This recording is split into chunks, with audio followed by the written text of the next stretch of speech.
Good evening, ladies and gentlemen, and welcome to the May 17th, 2016 meeting of the Los Gatos Town Council. Please silence your devices, and Madam Clerk, the roll, please. Thank you and good evening. Councilmember Marcia Jensen. Here. Councilmember Rob Rennie. Here. Councilmember Steve Leonardis. Here. Vice Mayor Mariko Sayak. Here. Mayor and Chair Barbara Spector. Here. At each meeting, we invite a stellar student from Los Gatos to lead the Pledge of Allegiance. And this evening, I'd like to call forward Vivek. Got that wrong, didn't I? Close enough. Sarkar, come on up.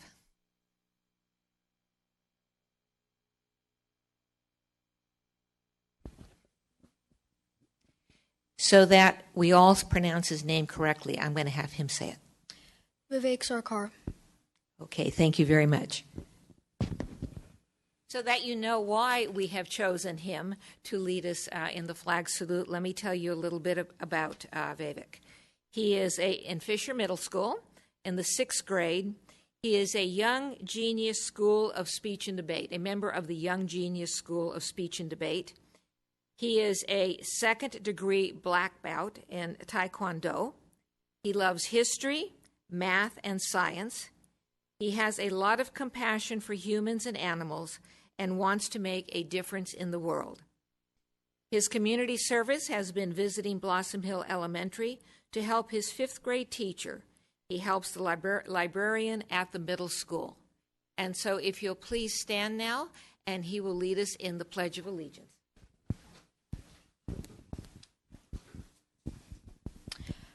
I pledge allegiance to the flag of the United States of America and to the republic for which it stands, one nation, under God, indivisible, with liberty and justice for all. Give him a round of applause.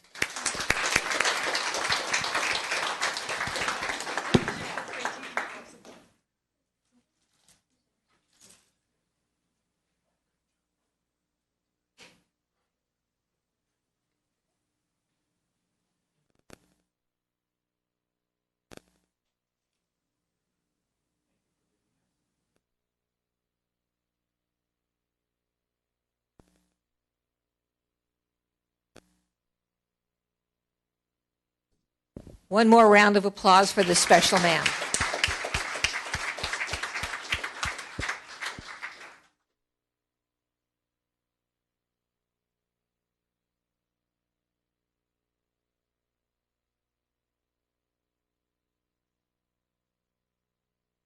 You're getting special attention, I think, from your sister.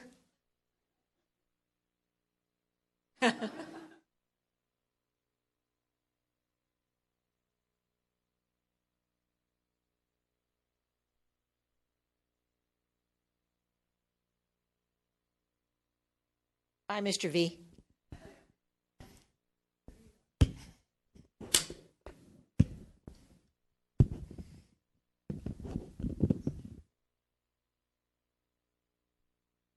Once a month, I have the special opportunity and privilege to honor a business that has been in Los Gatos for a significant amount of time and has served our community extremely well.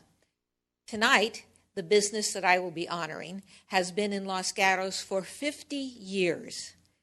And in order to have the first such business, there had to be actual human beings who had to create a cellar beneath the school that was at University, which is now Old Town. So the old University elementary school, someone had to get down and dig out the place where this business is now located.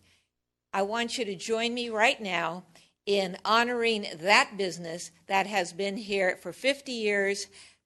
honoring their their 50th anniversary, and the same business has had it for 26 years. Please welcome out the Hauk family.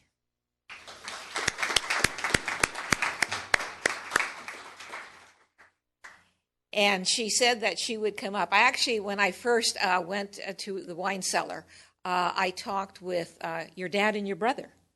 Okay, yes. And so they sent the person that they thought would make the best presentation and speak the best. So that's why she's up here. But let me tell you a little bit about the wine cellar. In 1966, it went into its current location at 50 University Avenue after being dug out almost entirely by hand underneath the University Avenue School. 26 years ago, the Hauk family, Father Larry and siblings Judy and Lisa and Steve, began owning and operating that business. Julie and Lisa had been working at the prior business before they owned it, had been working at the prior business as servers since the 1980s. They have, I know because I live about a half a block from your business, they have a very close family, and they definitely run that business as a close family with some, people who do help them out, don't they? Oh, yeah, okay. Would you like to come up? I know him, and I knew that he would say yes. In any event, the business supports the community, supports nonprofits, supports our total community. And so on behalf of the town of Los Gatos, we would like to present to the wine cellar our certificate of commendation and appreciation. Thank you. Hold on. Oh.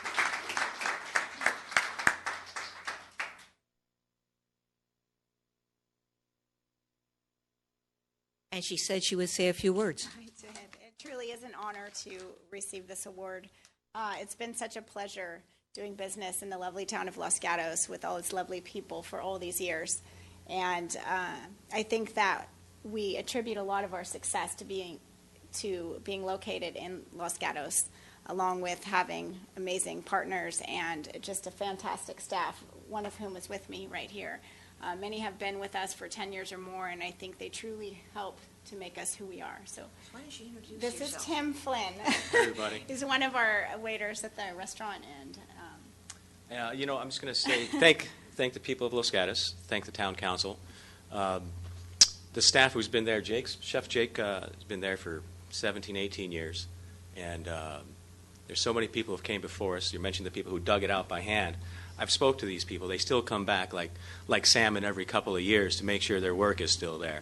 So it's a real honor to be part of the family and to be part of the town. Thanks again. Thank you. thank you so much.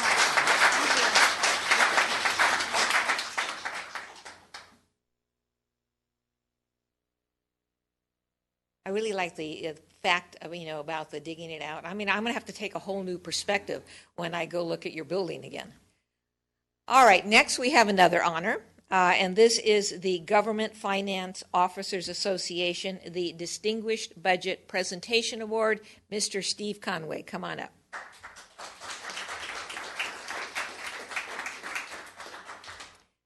Los Gatos has been receiving this award for the past 19 years.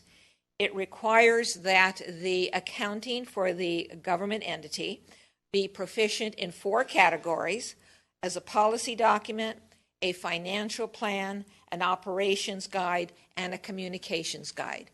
And so on behalf of the Los Gatos Town Council, this one's heavy. All right, I want to present this to Steve and thank him. Welcome. Thank you.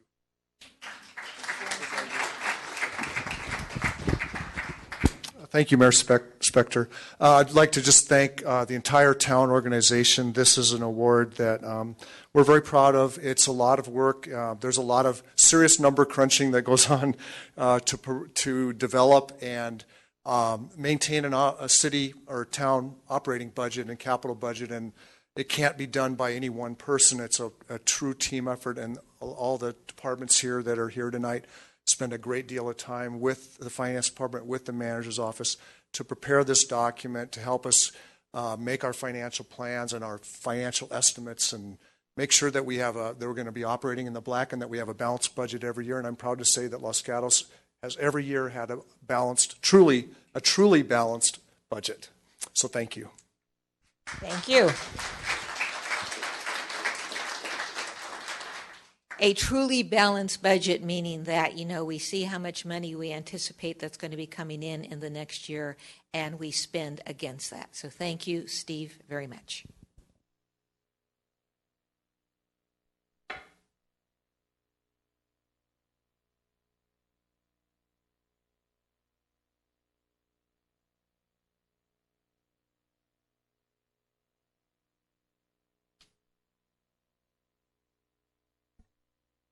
Mr. Schultz, closed session report. Yes, good evening. Prior to tonight's regular session, Councilman, in closed session to discuss labor negotiations. No action was taken that requires reporting under the Brown Act. Thank you. Council matters, starting with Ms. Jensen. I, along with the Vice Mayor, attended a meeting of the Policy Committee. Hopefully, we finalized something we want to submit regarding entertainment, and hopefully that will come to the council soon. Mr. Rennie. Thank you, Mayor Spector. I was very busy since the last meeting on May 8th. I attended the new officer swearing in with the Vice Mayor.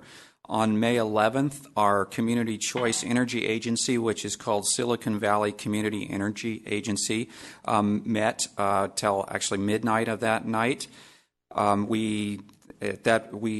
The things we accomplished were we hired our CEO on that evening, and we also elected the chair, Rod Sinks from Cupertino, and I was elected vice chair. Also on May 12th, I attended the Cities Association General Membership. On the 12th, also I attended the VTA Policy Advisory Committee. And on May 12th, I also took LAFCO commissioner training. I'm a new LAFCO commissioner. And then on May 13th, I attended the Silicon Valley at Home Policy Breakfast, which is about affordable housing. Thank you. Since the last meeting, we had the student commission interviews, which I did in conjunction with Council Member Leonardis. And I will tell you that those interviews, we had the opportunity to interview magnificent applicants, and the only difficulty was which of those magnificent applicants is one going to choose. And additionally, along with the manager, I went to the West Valley Mayor Managers meeting where we discussed a whole number of topics, including Saratoga's planned traffic analysis, and also we discussed the Los Gatos Youth Commission. Ms. Sayak. Thank you. I have nothing additional to report. Mr. Leonardis. Thank you, Mayor Spector. On May 5th, I attended the West Valley Solid Waste Management Authority meeting. Actually, I chaired that meeting, and we adopted our 2016-2017 budget. We received some reports about our performance and compliance, and we adopted our schedule for the coming year. Thank you. Manager matters. Thank you, and good evening. I have two items for you tonight. First, I'd like to introduce to you our new library director, Dolly Goyle. She'll stand.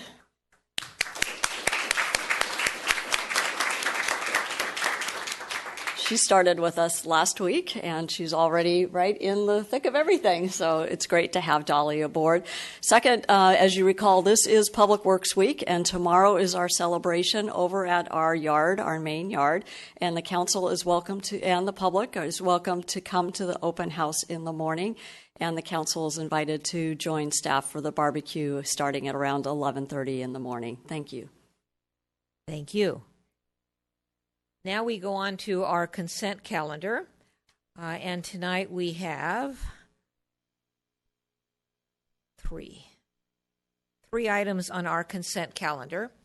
The way this works is that the council will have the opportunity to pull a matter from the consent calendar, as will the community. If not, all the matters will be handled under one motion. Looking first to the council, does any council member wish to pull a matter? Ms. Sayak? Okay. All right, yeah, you're just right ahead of it. Anybody from the community want to pull a matter from the consent calendar? Seeing no one, we will now have entertain a motion to approve all consent calendar items in one motion. May I have a motion? Ms. Sayak? Thank you. I was eager to make this motion. I will move to approve all 3 consent items. And in doing so, also want to highlight item number 2, which is our smoking ordinance. We heard this, the first hearing was last meeting, but I do want to make sure that those that are watching and those in attendance understand the importance of this. And not only is it one of the most aggressive restrictions in the state, a new smoking ordinance, but it was also created and drafted by our youth commission, which is in attendance sporting very nice gray sweatshirts. And I think that's pretty admirable. And I just want everyone to understand that this was their work and something that we are extremely proud of. So thank you. All right, I'm going to second that motion and those comments. Discussion. Hearing none, all in favor? Aye. Opposed? Passes unanimously. Thank you very much. We now have verbal communications. Anyone who wishes to address the council on verbal communications, please submit a card. I do have 2. First of all, Stanford Stickney. Coming up, you'll have 3 minutes.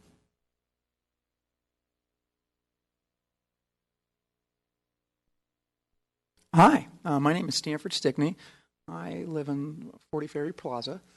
My question was in regards to North 40 and the traffic. As I understand it, the adjacent roads from the North 40 have how many lanes that will be built? Is there going to be any expansion? At this point, we're just going to receive information from you. Okay, then based off the model, it looks like there's going to be a bottleneck in terms of cars. And it also looks like if we're taking a long-term projective, that in 20, 40 years, traffic is going to be horrible, let alone in 10. So my question is, if we have this land right now, why aren't we expanding 4 lanes on Los Gatos Boulevard and Lark to ensure the long-term commuter happiness within the town? Thank you. You're welcome. And just for your benefit and anyone else, the council, the planning commission, and the some school district representatives will be here on June 15th at 6 p.m. 6 p.m. for a study session. And you're all invited. Krista Wang.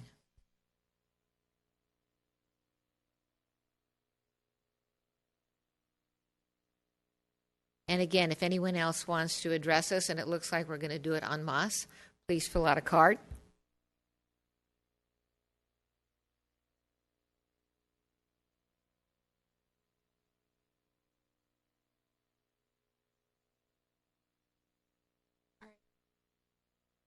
All right, hello, we're from the Los Gatos Youth Commission, and we're here to talk about green bike lanes, which we know is on the capstone list, but it's something that we would like to bring to your attention. Hi, so some of the Youth Commission goals this year are relieving traffic and parking issues at the high school. Therefore, we have adopted the Green Bike Initiative. We believe that this will promote safety and convenience for Los Gatos residents. So every weekday before and after school, around 7:30 to 8:15 a.m., and then from 2 to 2:30 p.m., there's a high volume of traffic in the Los Gatos High School and downtown area. During these times, it's difficult and sometimes dangerous for pedestrians and bikers to enter and exit the high school, as the cars, which are filled with high school drivers, take up most of the streets. Although there are a significant number of student bikers, there's also a lack of clearly marked and continuous bike lanes around Los Gatos High School. For those reasons, the Los Gatos Youth Commission Traffic and Parking Subcommittee has identified locations where green bike lanes would increase the safety of bikers in the area and make it more convenient for bikers to reach the high school. And we've picked 4 locations that we think where the green bike lane or where bike lanes are discontinued and where we think green bike lanes would improve the safety of bikers reaching the high school. Okay. And so the first location is the LG Boulevard and the Highway 9 intersection. And then there, as you see, we have a bike lane, but it's not clearly marked where cars merge to turn onto Highway 9. And then, in addition to that, there's a large volume of merging cars from freeway traffic. And then that's a main pathway for bikers to get to LGHS in the morning and then back in the afternoon. Our second location is Highway 9, which experiences the morning commuting freeway traffic, and as such, there are higher traffic speeds and limited sidewalk access in that area. The third location is like in front of Los Gatos High School. This is kind of where it merges with the congested downtown area, and then there are parked cars in the area that kind of get in the way of the bikers, and then it's not a clear bike path. And then the last location is Los Gatos Boulevard, where it goes up Los Gatos Boulevard into Uptown, and then that's where the bike lane disappears, and then again there's a large volume of high school drivers in the morning and in the afternoon. Ultimately, the Youth Commission's goal is to have green bike lanes around all these schools in Los Gatos so that we can make it a safe and easy place for people of all ages to bike. And Los Gatos High School will be a perfect place to keep the green bike lane project going. Thank you for your consideration, and thank you for keeping the youth of Los Gatos safe. Thank you for attending. Any questions? Ms. Jensen. I have a question for whoever this is appropriate. One of your goals was to put a green bike lane in front of the high school, and you mentioned there's parking there. That's now permitted parking for the high school. Do you think it would be a good idea for the town or the high school to eliminate that permitted parking to make it either a clear bicycle zone or a clear drop-off pickup spot? Yeah, we wanted to leave that up to your discretion based on additional studies or whatever new information you may find. That was just one of the suggested areas that we maybe clear up where bikers are allowed or where there is a clear bike lane, or if you so choose, leave it as permitted. Mr. Rennie? Thank you, Mayor Spector. I have a question and then probably a follow-up. So on your picture of Route 9, that was for bike lane, not additional sidewalk. Is that correct?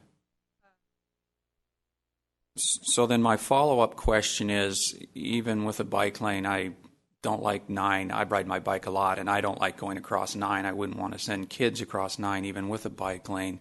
So my question would be, wouldn't it be better to not have them on 9, but send them down, say, University instead, if we could find a way to get a bike lane down University? What's your thought on that? So are you, just to clarify, you're saying to completely eliminate any biking path whatsoever down Highway 9? I would de-emphasize Highway 9 and try to send them on other routes is basically what I'm saying. That would be my thought. What do you think of that? Or is Route 9 really important to your whole plan? That was just a problem. That was just like a hole that we found in continuous bike lanes. So that's kind of why we thought it was a problem. If you want to try to de-emphasize biking on Highway 9, then there wouldn't need to be a bike lane there. But that's just a problem that we found as like the current situation right now with our infrastructure. Okay, thank you. Mm-hmm. Other questions? Mr. Leonardis.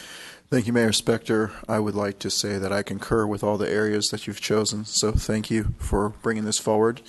And I would like to ask staff, for the people watching at home this evening, what would be the next steps if the Youth Commission were to pursue this, and what could be done with staff in conjunction with the Transportation and Parking Commission, and then the steps after that in order for this to become a reality. Thank you, Councilmember Matt Morley, Director of Parks and Public Works, and I do applaud the Youth Commission on their good work here. They did work with me ahead of time in reviewing the options that they brought forward and the ideas that they brought forward, and fully supportive of their involvement and their engagement, and hope that other members of the community learn from that and engage as much as the Youth Commission has. We do have several efforts in progress right now, including the bicycle study around schools, which is ongoing. Matter of fact, there's a community meeting going on or ending shortly.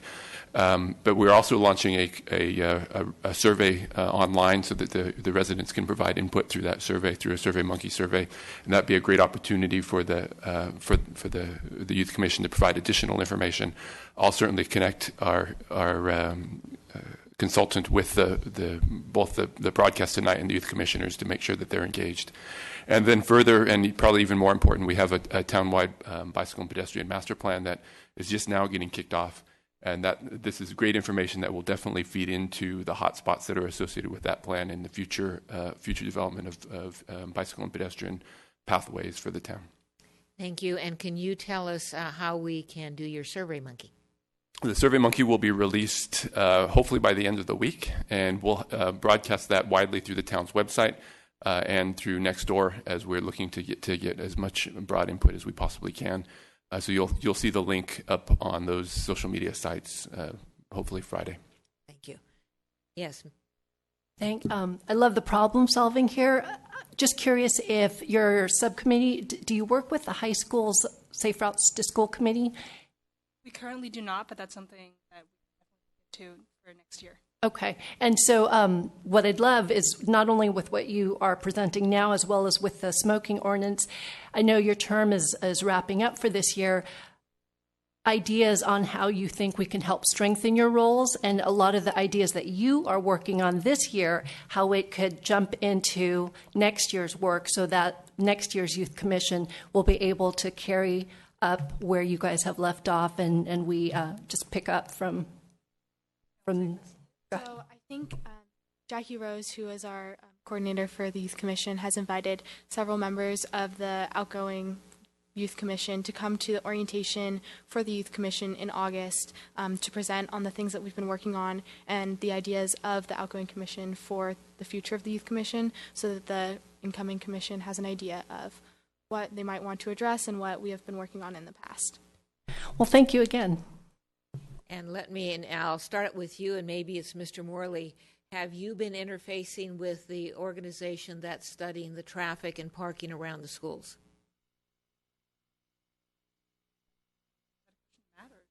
Either one. Whoever has the answer.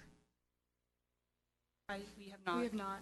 All right. And Mr. Morley is? So I think Crystal may have been present at the Bicycle and Pedestrian Commission meeting where we did discuss it a little bit, but certainly we have ongoing opportunities for public outreach as a significant part of our effort. Thank you. Further questions? Seeing none, thank you very much for your presentation and for your work. I have no other cards. Does anybody else want to address us on verbal communications? Seeing no one coming forward, we will now go to other business. Agenda item 4.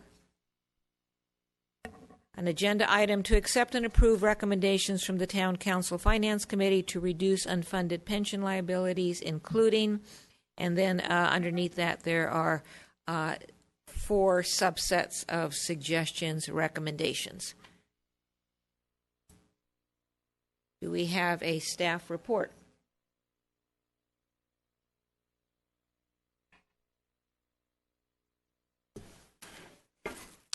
Good evening, Madam Mayor, members of council.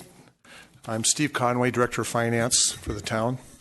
My pleasure to introduce this item tonight. Finance and the town staff have been working with the town's Finance Committee, which consists of 2 members of council, to look at our current unfunded pension liabilities, which are approximately $35 million presently valued by the Public Employees Retirement System, PERS. And we have had a number of meetings to address some different options that we could use to look into how best to manage the unfunded liability. What we came to discover in spending some time with our PERS actuaries and staff from PERS, town staff went to Sacramento, met with PERS staff, and the work that we performed with the Finance Committee, we were able to determine that the $35 million liability that is called our unfunded liability, just to give a little brief history, was a calculated amount. As early as fiscal years 2001 and 2002, the town had no unfunded liability. In the staff report council has tonight, you will see that over a period of a number of years, mostly due to actuarial assumption changes, the liabilities were added year by CalPERS actuaries as they calculated changes in expected life expectancy of retirees, changes in the amount of raises that would be given over time, and other assumptions that the CalPERS staff made. those year-by-year changes were added. The net dollar effect of those changes was added to our unfunded liability, and the staff report you have tonight gives a brief history of how that number came into being. We have two plans, one for our miscellaneous employees and one for our sworn employees. So I just wanted to give that setting that this is a calculated number. What we've come to realize is it's not like a traditional loan or a liability you would owe where you could pay your principal balance down, and at some point you would say, wow, I've paid off my entire debt. I can walk away. I'm debt free. I think what we've learned is every year PERS will be looking at their actuarial assumptions, and they may or may not be able to either tell us that we have an excess of assets, or we may be in an unfunded position, and they will add on additional liabilities from year to year. So what we have, and I think the committee would agree with me on the statement, that we have a liability that likely will be with us for quite some time, and it's a liability that we should just manage over time, show that we are making steps towards addressing it, but it's probably not a liability that we could just cut a check today for $35 million and not have a liability. If we were to cut a check today for $35 million, PERS has already told us there will be a new unfunded liability calculated for some investment losses that they incurred in this fiscal year, and that will be available to us in November timeframe of this year. So we'll have a new liability to deal with. However, any amount of money that we do put towards this $35 million is saving us interest, so it's a wise thing to do to at least address this liability and try to pay it down over time. But since it's a liability or an issue that will be with the town and California cities, or actually cities across the country, for quite some time, it's a bit like solving the Social Security problem. It's, I think, an issue that we just have to manage over time. So when we looked at the possible solutions with the Finance Committee, we had four. One was to do nothing, status quo, just pay the annual amounts that PERS asks us to pay and let the liability be calculated and go on with life as usual. That's what we've been doing in the past. We've just been paying the bill that PERS gives us every year. We could pay down a chunk of this unfunded liability, option number 2, with a lump sum payment. We could, much like a homeowner, one thing I wanted to point out is the unfunded liability is paid off over time in this calculation over a 29 to 30 year period. So the status quo that we're in presently has about a 29-year payback period. There is interest charged every year, so it costs the town money. It's much like having a home mortgage. If you had a 30-year home mortgage, you're going to pay higher interest over the life of the loan than if you had a 20-year mortgage. So option number 3 was a reamortization, dropping that amortization period from 30 years approximately to 20 years, so shortening it by 10 years. Those of us who have refinanced our home and going to a shorter payback, it does increase your payments, and it does that same thing for us with our unfunded liability. If we go from 30 years to 20, that will increase the annual payments that we have to make. We would call that a reamortization of our loans, a reamortization period. PERS uses the term fresh start. You have a fresh start. You went from 30 years. Now we're going to give you the $35 million. We're going to amortize that over a 20-year period. So that was option 3. Option number 4 that the committee looked at was a combination of potentially making a lump sum payment, establishing a PERS reserve, and requesting a 20-year fresh start. That was option number 4. I'd like to stress that the recommended option number 4, which consists of the establishment of a PERS reserve, the lump sum payment of up to $2.5 million, and a fresh start is just a option. It's not a commitment at this time. Staff is recommending that we wait until we receive, every 2 years, PERS does a valuation of our unfunded liability. That report is expected by staff to be received in November of 2016. So if council were to recommend option number 4 and we were to look at a fresh start, we would bring that forward next fiscal year with a possible January 1st start date, where we would know exactly the amount of liability that we're dealing with, realizing that in another 2 years, that number will change, but at least we have a point in time where we have a solid number and we can give some real quantification of expected savings. So option number 4 is at this time setting up a mechanism to address. So establishing a PERS reserve, authorizing up to $2.5 million of year-end savings that we have in the bank to be applied towards a lump sum payment, and then ongoing $300,000 change to our reserve policy where we would either use $300,000 a year to make a lump sum, like a principal payment down on the unfunded liability, or put it in the reserve, because if we were to go to a fresh start, and that's not a commitment at this time, but if that was an option council wanted to go with, we would need to put money in a reserve so that the last 5 years of the 20-year fresh start, the payments go up. It's a trapezoidal amortization, and those of us in the audience who know trapezoidal has higher payments in the first 5 years and higher payments in the last 5 years. We would need that money accumulating in the reserve account to make the higher payments in the last 5 years. We've calculated that we wouldn't be able to afford that unless we did that. But I do want to stress that if council wished to examine a fresh start, we would bring that back as a separate item once we get our November report. But if that was not an option, then we would not look at that. We would just examine lump sum or some other solution. Thank you. Ms. Sayak. Thank you, Mr. Conway. So if we were to move forward with the recommended option, my understanding then is we don't need to worry about the details in tonight's budget. That would be something you would bring back with actual numbers in the next budget discussion, correct? Actually, probably before January 1 of next calendar year. Okay. Because we've been talking to PERS, and a January 1st start date, if we were to do a fresh start, would be a logical time to do it for their purposes. Okay. Is there anything that we would need to consider when looking at tonight's budget if we were to move forward with either the recommended option or any of the other three? Some approval of the reserve and the change to the reserve policy, and also a budget adjustment. So if council said we would like to do the fresh start and the lump sum, some amount up to $2.5 million, staff would have budget available next year to make that payment to PERS. Thank you. You're welcome. The questions? Mr. Rennie. Thank you, Mayor Spector. So I've always been confused why we were calling it interest, and I think I figured it out. So I'll tell you my understanding. You tell me where I'm wrong. And the reason I think it confuses me because PERS says, well, you're $35 million behind, but they haven't spent that money yet. That's money they're planning to use in the future to pay pensions. So it's like they haven't spent the money yet. They're telling us we owe money on it.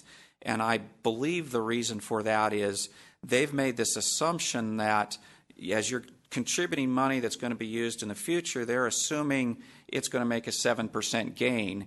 And since they now don't have enough, they're falling short by the 7% accumulated. So they're going to charge us the money they're short plus the 7% that they are not getting because they don't have that money to invest. Is that correct? That is absolutely correct. Okay.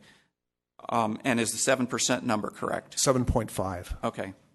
Thank you for now. You're welcome. Other questions? Mr. Leonardis. Thank you, Mayor Spector. Mr. Conway, you have described in great detail some mechanics of this proposal. Could you talk about the proposed savings that would be potentially realized if the council were to adopt the staff's recommendation of the up to $2.5 million lump sum, as well as the potential of adding the $300,000 on an annual basis?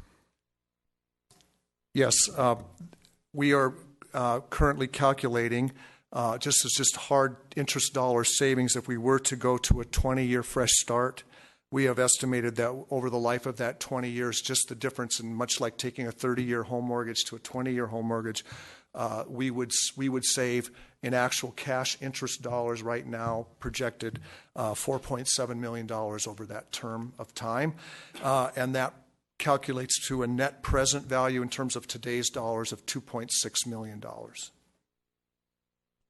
Thank you. Other questions? Seeing none, now we have the opportunity for the public to address us on this agenda item. I don't have any cards. Does anyone wish to address us? Seeing no one coming forward, I will close the public testimony portion of our hearing and look to the council for questions, motion, discussion. Ms. Jensen. I'd like to make a motion. Okay. And my motion would be to accept the recommendation from the Finance Committee and thank them for their hard work, and Mr. Conway also as well.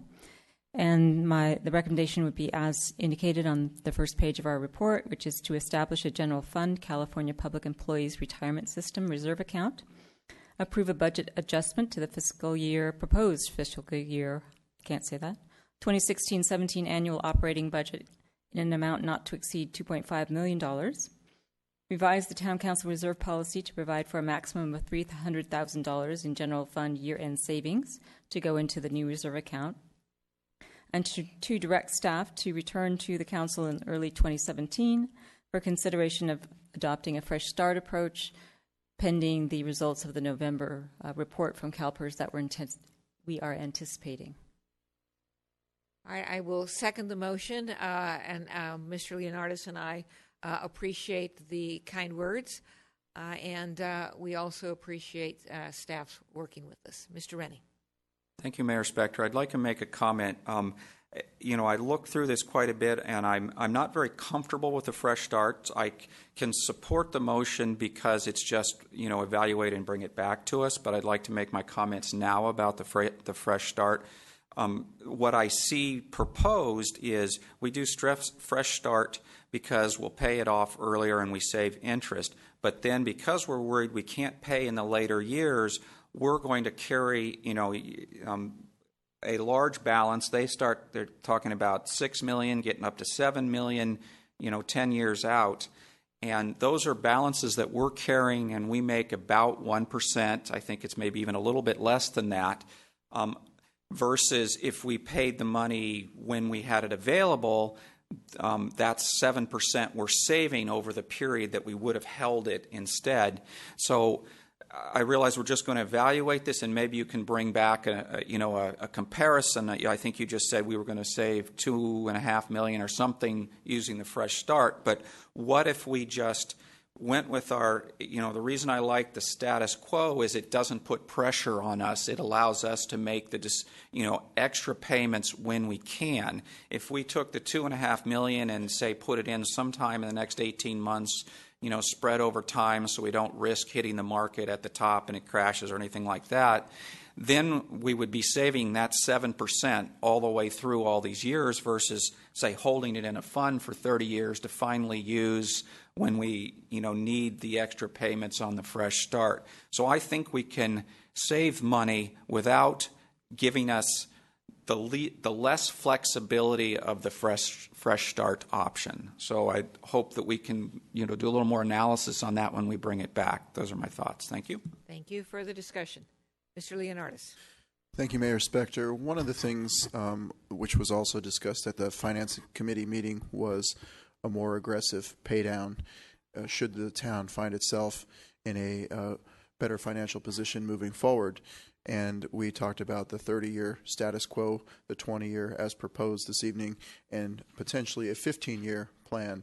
And I'd like to know if Mr. Conway could speak to the 15-year plan and what kind of savings the town would realize, assuming that we were in that fortunate position. Thank you, Councilmember Leonardis. The 15-year plan would be even more. I don't have that number quantified, but it's significantly, I believe, nearly instead of 4.7 million in hard dollar savings, closer to 8 to 9 million. But once again, we looked at that, and it's just not. It would require quite a change to our service levels because we wouldn't be able to afford. We met with PERS staff, and we looked at the future and said, right now it just isn't. It would be, if we were a homeowner, we'd say we'd like to take our home loan down to a 15-year loan. We just don't have the income to do that right now. So we didn't really think it was viable. But one thing we did think was viable, and PERS is staff was in agreement with on this, is if we had a particular year where we did have significant year-end savings, we could make lump sum payments. And as I've said, I really view this as a management plan, like managing the liability, doing our best to bring it down over time. So answer Councilmember Rennie's comment, we will bring forward options. We're going to be asking per staff, can we, instead of putting money in the reserve, we can put the money in the reserve, but maybe we'll annually make a payment every year and let them recalculate our unfunded liability. That will definitely be one of the options we look at. So that may be just as financially viable, and we can show that that has significant savings. So that will be part of our proposal that we would bring forward to council. Thank you, Mr. Conway. Further discussion, Mr. Leonardis. Just an additional comment. So essentially, we're just putting a plan in place to begin to address this issue, which is an issue that is facing a lot of municipalities, and we have plenty of options going forward. But the great thing is that we're finally looking at this and addressing it with a plan, whereas before we were not doing that. We were just paying the minimum payment, which is effectively costing us 7.5% interest. And if we do have savings in the bank earning 0.01% interest, it would be better to get a return of 7.5% interest. And in a nutshell, that's the way I see this working. And I think this is great that we are beginning to establish the options for this plan moving forward. Thank you. Further discussion? Yes. Where am I? Well, I was just going to say, as the maker of the motion, it's not my intent to set any future action in stone. That I'm assuming that if it's appropriate to make a pay down, we can do that. And I'm also assuming that whatever information we need regarding comparisons when and if it comes time for the consideration of the fresh start, that will be brought to us. Yes, Ms. Bravetti. Thank you. I just wanted a clarification on the motion. We had recommended up to $2.5 million. I think we would like to set that dollar amount. If the council could just clarify the motion of whether or not you want the full $2.5 million to be set aside now or some number less than that. Thank you. Before I go to the maker of the motion, I have a question. What guidance would we be giving to the maker of the motion to choose 2.5 or some other lesser amount? It just depends if the council might have some other budget priorities or other one-time spending that you might be thinking of as we look at future agenda items. Ms. Jensen? I was just going to indicate that as the maker of the motion, what I was doing was taking the recommendation as it was presented to us, which is not to exceed $2.5 million. I, for one, not prepared to set a dollar amount at this point, so it was not included in the motion. Thank you. And as the seconder of the motion, I concur. That was my mindset also. And staff could bring forward at the time when, if we have at least now we have a budget up to 2.5 million, and we could bring a couple of options forward: 1 million, 1.5 million, 2 million. And but we established the 2.5 recommendation because that's what we have available left over from our 14-15 savings. So that was the maximum amount we have left over in terms of our savings. And that amount, have you, in this budget that we have sitting here that we're going to be getting to in a second, have you factored that 2.5 in somewhere? It has not been programmed. It is not programmed and spent yet, so it's uncommitted. It's uncommitted. All yes. Right. And so, Ms. Jensen, you still okay with your motion? Yes, because what I understand by uncommitted is that we've set it aside. We haven't said we're buying anything with it, and so whatever we want up to that is available for use for this reserve. Correct? That's correct. Okay. That's my assumption. And that is mine also. Further discussion? Seeing none, all in favor? Aye. Aye. Opposed? Passes unanimously. Thank you, council. Thank you, staff.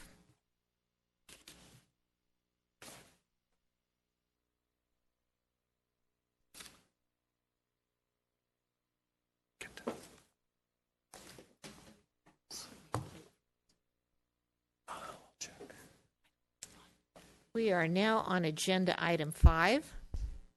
And I see that I have some cards, but if anybody else anticipates wanting to testify, please submit a card.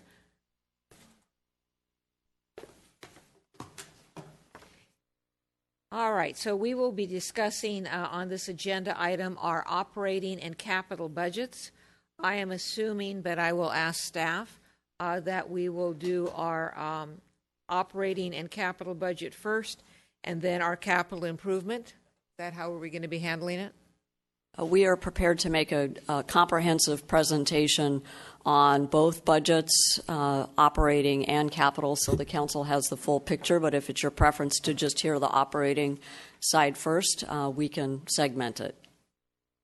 I'm going to request that you do the operating budget and then the capital improvement. And are you prepared to do it that way? Yes. Thank you.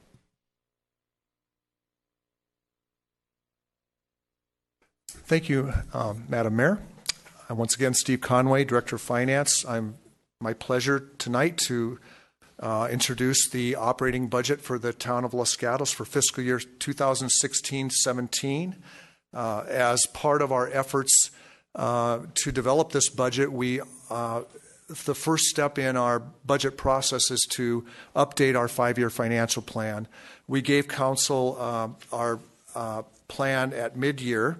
And at that time, we had predicted a $1.1 million excess of estimated revenues above expenditures. I'm happy to announce that we've revised that with our more recent estimate of this proposed budget, and we think we'll be closer to $1.6 million in savings for this fiscal year. And that was revised upwards $500,000 from our mid-year estimate. And looking also forward into 2016-17, we had a $900,000 mid-year estimate. Unfortunately, that has come down a bit to $800,000 for 16-17. When we talk about that, that means we've plugged in the proposed budget revenues and the proposed 16-17 budgeted operating expenditures, and we have $800,000 of funds that are not appropriated or committed at this time. And then we have another $600,000 in the following fiscal year, another $500,000 on to eventually to a $1.1 million surplus in the final 5th year of the plan. However, these numbers do not reflect any salary adjustments that would occur from any negotiations that are taking place right now. We have two bargaining units open with negotiations at this time, and we expect that by late summer we will have our POA negotiations starting. So, Council, please remember that when we look at these numbers, we have not factored in any adjustments to any town-wide salaries. So these numbers would have to accommodate any cost increases that would result from that. So how did we end up with a revenue above expenditures? That's always a good question to ask, and largely they came from increases that we're proposing in our budget for property tax. Our property tax is we're going to be recommending an increase in that about $1.5 million from the adopted 15-16 fiscal year. We get that information. We just attended the County of Santa Clara property tax update meeting with the assessor's office yesterday, and we actually think we've been asked for $1.5 million here. It might even be another $100,000 to $200,000 more than that. We'll get more information in another 3 months, but we feel real comfortable with this proposal that we have in our budget tonight. Our transient occupancy tax is up about $400,000. That's reflecting we had a adopted budget of $1.5 million. We think it's closer to $1.9 million, just reflecting a rebound in our economy, and we're getting more business travelers, and our hotel occupancy rates are up, and our also the room rates have increased. I think we've all experienced that. I've made reservations myself, and I think statewide room rates are going up pretty remarkably, and since we get 10% of the room rate, we've been able to increase our estimates on our transient occupancy tax. Business licenses are up about $50,000, and our franchise fees are also up about $60,000. So across the board, we've had increases. Where we've had some decreases, and this came from our budget proposals where we had budgets developed in association with our departments. We had to lower our sales tax estimate by about $200,000. This is largely due to the fact that the Netflix subscribers who have DVDs, I'm one of them, who have a DVD plan, they're leaving the plan going to streaming only. If they go to streaming only, it is not taxable. So Netflix had originally told us that they expected subscriber drop off of about 8.5%. We're actually experiencing about 14% drop off from the plan. So we've had to lower our, and I'm happy to report, though, that excluding Netflix, across the board, we have about a 3 to 4% increase in our others, so our restaurants and that sort of thing. They do reflect the rebounding economy. We're averaging about 3.4% of growth. However, that growth is not enough to offset the loss from the Netflix. So we did lower that estimate. And then on our licenses and permits, we had to drop, and also some of in our charges for services. A lot of our bigger development projects, those permits and the building permits and those sort of things associated with that, staff is expecting that some of that larger permit activity is going to be dropping off next year. So we've had to lower our permits and license fees associated with development. So bottom line, though, is that we end up with an $800,000 revenue above expense right now in the proposed operating budget. And our finance manager and budget manager, Gita Ungvari, would like to speak about some of the budget highlights in our operating budget. Good evening, Madam Mayor and Council members. The proposed fiscal year 2016 operating budget in front of you is the town manager recommending comprehensive financial plan to provide services to the town of Los Gatos. The proposed budget is based on the following principles: develop and recommend a balanced budget, maintaining services and prudent reserve. Continue to make progress on strategic priorities identified by the Town Council, and identify opportunities to enhance service delivery through technology and open government. Regarding the operating revenues, the Finance Director has already discussed all the financial outlook for the next 5 years, including to the fiscal year 2016 proposed revenues. And regarding to the operating expenditures, non-personal operating expenditure budget were developed based on actual expenditures in prior years and adjusted for fiscal year 2016-17 funding needs. In light of the limited available resources, the fiscal year 2016-17 proposed operating expenditure are conservative and addition primarily limited to non-discretionary or contractually obligated or mandated increases. The proposed personnel budget includes funding the anticipated employee benefit cost increases, retiree health care and pension costs, maintains services, and provides for minimal staffing changes. And as the Finance Director already discussed, there is nothing included which any potential result for any labor negotiation, which is currently underway, or just we are about to start with the third union. So Finance Department and other staff are available to answer any of the specific questions. And I just want to stop recommendation on this item to the Town Council consider the Town of Los Gatos proposed operating budget for fiscal year 2016-17. Thank you. And so this is the end of the report on this part of the budget? Yes. Okay, so I'm going to go to Council and see if they have questions on the operating budget before we get to the capital improvement program. None. Okay, then what, just for Ms. Jensen. So you sort of had a question and an observation, and I think this is for Ms. Pravetti. In the introduction to our budget, and I actually asked this question earlier, but it indicates on page A4 that we actually have an open space reserve. I've never even heard about that before. I was excited to see that we had one. I asked her to look into it. We apparently have about $500,000 in there. And my question was, well, first my observation was, that's great. My next question is, where are we allowed to use those funds? Could we, for example, use them to acquire small pieces of property in the flatland versus out on a trail, for example, to do a pocket park, a community garden, something like that? We were researching the enabling resolution, and I think all we found was the council action that essentially added funding for this purpose, and the general purpose was to implement the general plan's open space element. Thank you. Mr. Rennie. Thank you, Mayor Spector. So I've come up with two questions since I emailed my questions earlier. The first one is on page C3, if you want to go to that page, where we're talking about the funds. So we have, and you can look on the right side and you see the drop in the ABAG self-insurance fund and the workers' comp self-insurance funds. Both are over 20%. And I can't recall, did we purposely drop those because we were taking money out to fund the Almond Grove? Or if not, why the drop? And are we safe? I believe the ABAG and the ABAG and the workers' comp internal service funds both had adverse claims experiences. We did not use any of those funds for Almond Grove. The equipment replacement fund was the internal service fund that we used where we had some excess. We recommended there might be some excess balances. We're trying to build ABAG, general liability, and workers' comp balances back up to around $2 million over time. Okay, thank you. So second question, if I could. Yes.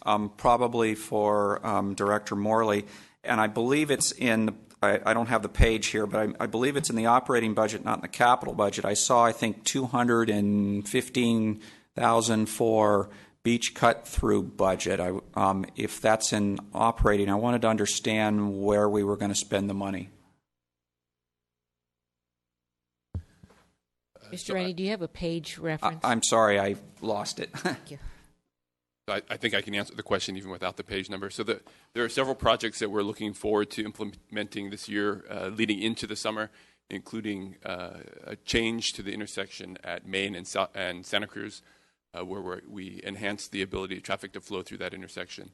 It includes pavement markings that we plan to do to help traffic get to the freeways on Winchester, at Lark Avenue, and then again on the boulevard at Highway 9. It also includes the pilot of a closure of South Santa Cruz to allow us to sort of simulate the closure of the on-ramp to Highway 17 at that location on one of our busy beach days. So is some of that capital improvement then, or is it all considered operating budget? It's in the capital budget. Okay, thank you.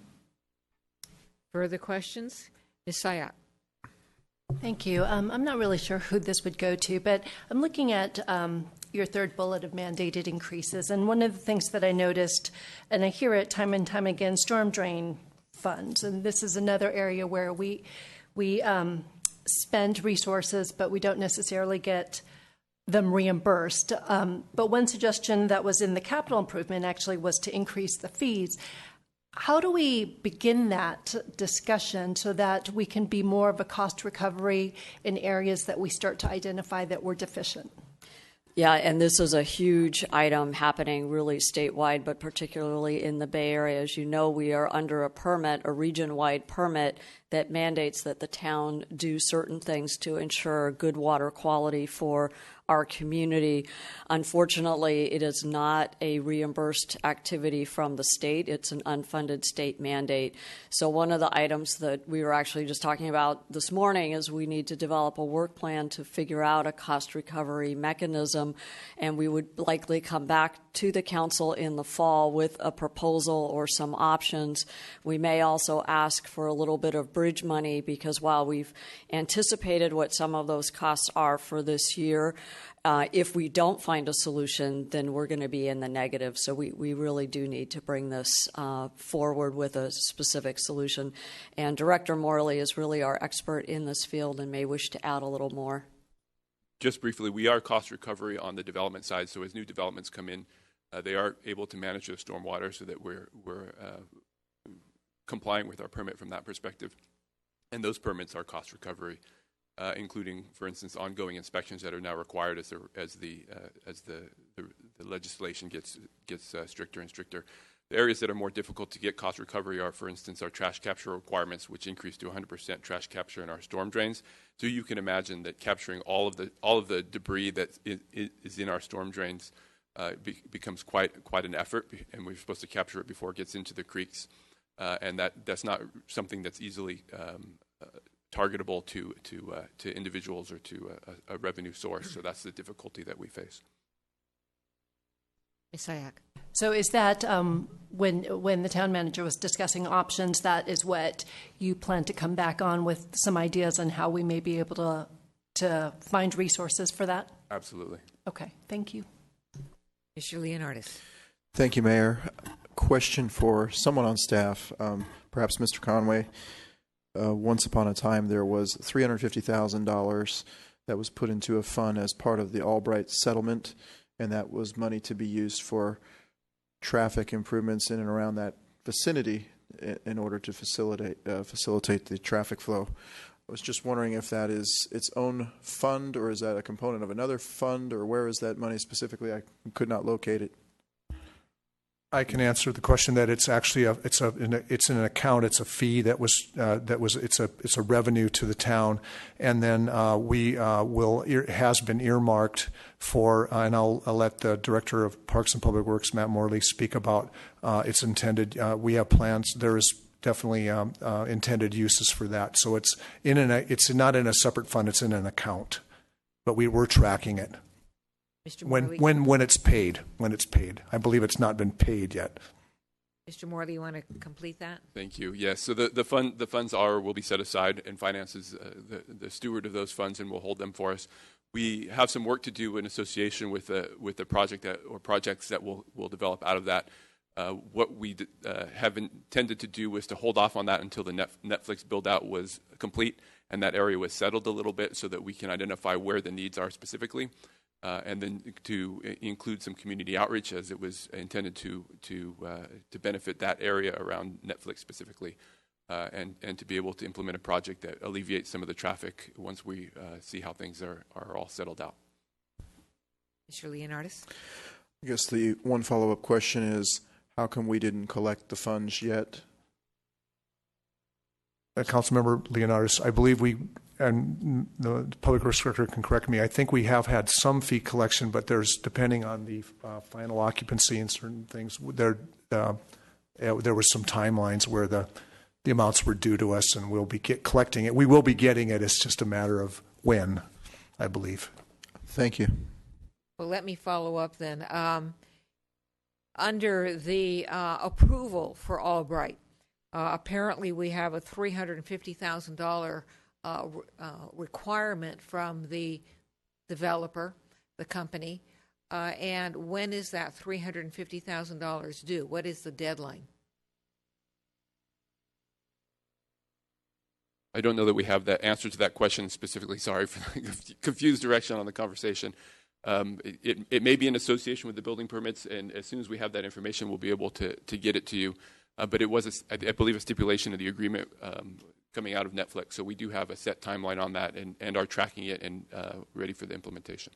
Because what would be of interest to me, and I'm sure the entire council, is what is the time frame for the town's receipt of that $350,000? If we have any or all part of that, the council would be interested in knowing that. And then the other part would be, what is the deadline or time frame for the use of those funds? I believe Mr. Paulson may have some information for us. That's where I was looking. Thank you. So there are actually two pots of money. There is the settlement agreement money, which is the $350,000. And as you continue your conversation, I will go get the settlement agreement so that I can confirm that timing of when that payment is due.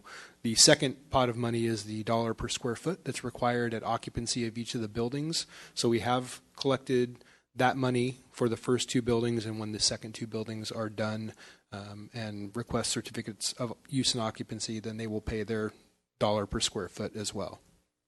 And can you tell us, with regard to the occupancy receipts that you already have, what the amount was and what we've done with the money?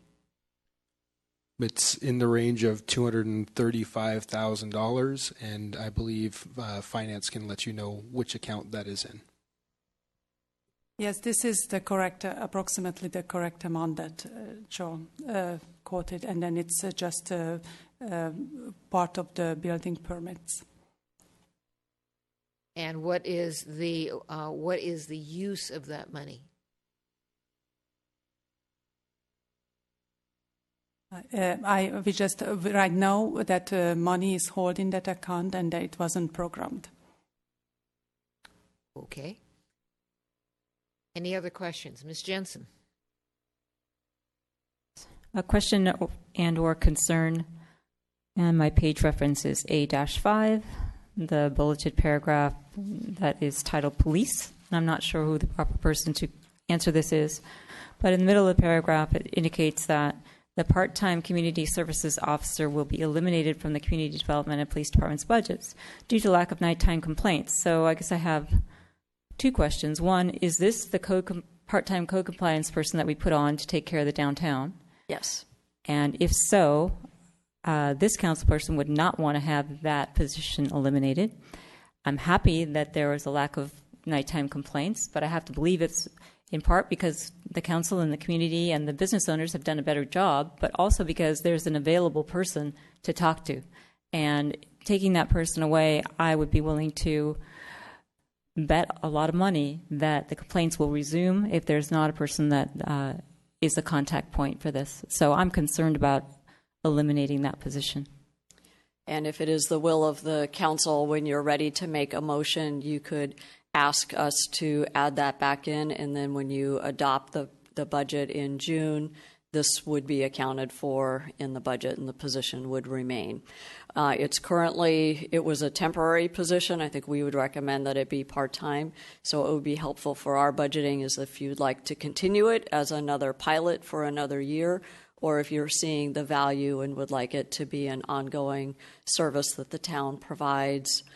So that's something for your consideration. But we anticipated that this might be a service that you would want to retain, so we're prepared to make those adjustments. Mr. Schultz. Getting back to you on the $350,000 payment, that payment was due upon the occupancy of the first building. My understanding was that it was paid, but we certainly can look into that immediately, and if it hasn't been paid, then request that payment. But I thought, my recollection is that it was paid, so we'll have to look into it. But it is already due because there is occupancy of the first building. Thank you. And for this council person, when the budget comes back to us, since we don't have the information now, I would like to know, has the $350,000 been received? Has it been spent, or is it in some kind of a limited use account? And also the same information with regard to the occupancy payments. Mr. Rennie. Thank you, Mayor Spector. So I have two questions. My first one was about the $350,000. I thought it would have shown up in the traffic mitigation capital funds, and you're saying it's not in any fund, or I would have expected it to show up as a part of the proposed. Those are general fund account revenues coming in, and I was just talking with staff. When we confirm these balances have been indeed received, if and when they are received, we can transfer them to GFAR and make sure they're segregated and available for capital improvements for that area. Okay, thank you. Second question. So I'm assuming we're going to probably get a motion about the part-time compliance person. I wanted to understand from staff why we thought they're not needed. Are they not getting any calls? How did you come to the conclusion that they weren't needed? Joel Paulson, Community Development Director. I'll start, and then I'll pass it off to Chief Frisbee. We have received very few noise complaints and late night and weekend complaints, and so we decided that position didn't need to be carried forward, and that the police department would be able to handle those evening complaints when received, and then we would follow up through our code compliance officer. Yes, through our analysis, as Director Paulson pointed out, we received very few calls specific to CDD or code compliance issues. The bulk of the work that was actually being completed was to augment or supplement patrol staff, whether that was patrol checks at parks and things of that nature. So we didn't know if that was the true intent of the program. So we had that discussion.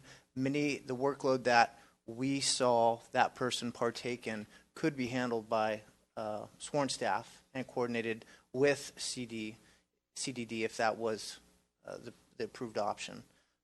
Their current work plan lives with CDD, and then they come out and they don't receive complete direction from law enforcement staff other than to augment the duties that are already being completed by sworn staff. If I could follow on. Mr. Rennie? So then I guess, again, for Mr. Paulson, probably, Director Paulson, if the person's not getting any calls, what are they doing? Reading the newspaper, or do they have other work that can get done? They are assisting police staff.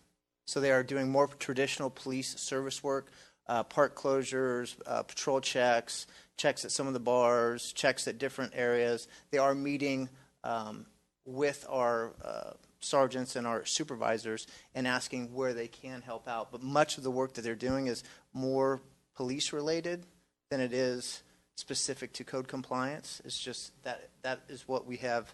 The analysis has shown after the first year. But they're a less costly employee, so that sounds like that might be a good way to use their time then. It has been in certain instances. We've used them a lot for parking enforcement, or they have chosen to do that. They have augmented park ranger staff. They have assisted, been the eyes and the ears for the police department in some instances, and provide us information. So it has been a value. I just don't know if it was the intent of the program, or if the monies programmed could be better spent elsewhere. I mean, that's a decision for council. But that was the information we used to make this decision. Okay, thank you. I think that gives me a much better picture for what the position does. Thanks. Mr. Leonardis. Thank you, Mayor Spector. While we have Chief Frisbee answering questions, I was wondering, are we still funding the position for the library cop, for lack of a better term? We are. Thank you. Other questions? See none. All right, now we're going to go to, I have cards of people who want to speak, but I don't think I'm going to ask the audience to separate their input on capital improvement versus operating. So is staff ready to go to capital improvement? Yes, we are. Thank you. Director Morley will make the report for you. Good evening. So a concise report for you on the CIP budget for 2016 through 2021. The CIP development process included several steps, including an analysis of council core goals and strategic priorities that you provide to us on a routine basis. Our current and scheduled projects, so we included a look at what we have in the pipeline already. Our priorities are matched to our available resources, such that if there are projects that we would like to get done but there aren't dollar resources to address them, they fall into a category and a list that we keep that's unfunded project list. And finally, we do take our project and our CIP to the Planning Commission for review. They were able to do their review and endorse the CIP for you within its compliance to the general plan, as is their role. In terms of the 5-year CIP, it approximates about $43 million over the course of those 5 years. The proposed 16-17, the next fiscal year's proposed CIP, is about $28 million. Of that, there's a carry forward from existing projects of about $15.8 million and new funding that we're bringing forward in the area of $12 million. This includes the transfer to fund the Almond Grove project.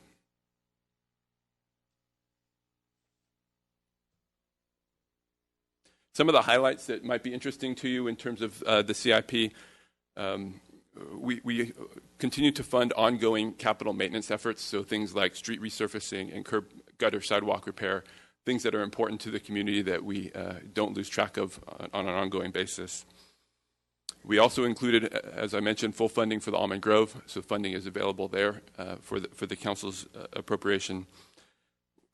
We have some high priority new projects that have been included. With the limited funds that we have available, we are proposing a resurfacing of the Blossom Hill Park tennis courts. Those courts have cracks in them, and the challenge, much like a street of an asphalt tennis court, is that when the cracks appear, they get more severe fairly quickly, and because of the foot traffic, it becomes a tripping hazard very quickly, and we'd like to be able to address that. We've also included a project that will do an upgrade to the Civic Center air conditioning HVAC system that will allow for enhanced controls of the system within this room, as well as in the staff areas to facilitate the work environment. And we've included a small amount of money to do an enhancement to the Civic Center fountain and exterior lighting around the Civic Center. There are also some unfunded needs, as I referenced. The unfunded needs include fully meeting our street maintenance obligations. So the PCI, as is reported in the CIP, continues to decrease. We are at 67 now and falling about a point a year in terms of our pavement condition index. We had also intended on doing Civic Center wayfinding signage. That is not in the budget and has fallen off of the priority list and into the unfunded needs list.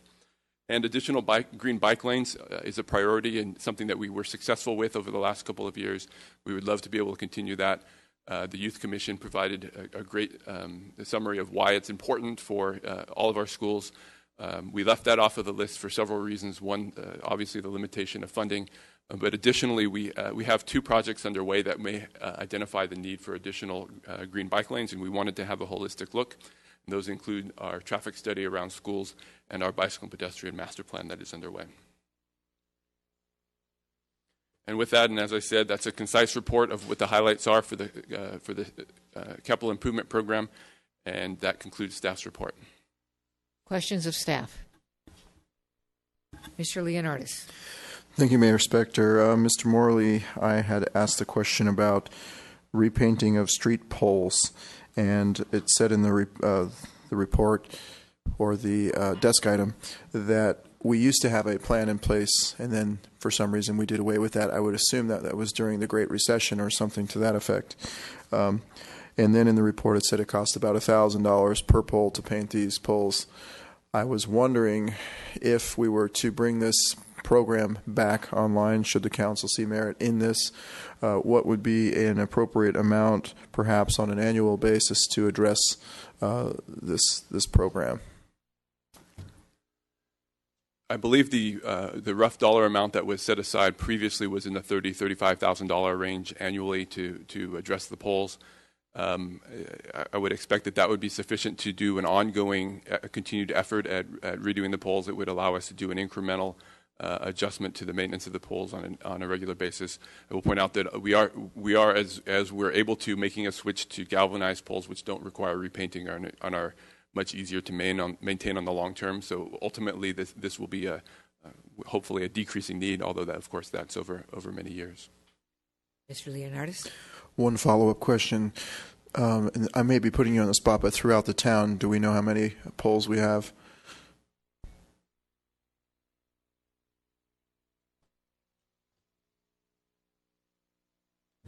We do have a project to relight the poles, and let me see if I can pull that number out real quick here.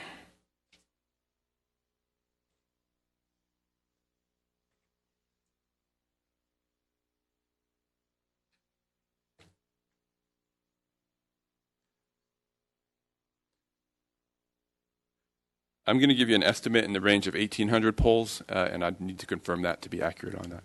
Thank you. Other questions? Ms. Sayak. Thank you. Director Morley, so I understand the reasoning for taking the unfunded needs and the bike lanes, waiting for a more holistic view. Is it your anticipation that when the report comes out, it will actually highlight projects that they recommend funding and somehow prioritizing that so we get the best bang out of the buck for next year's capital improvement plan?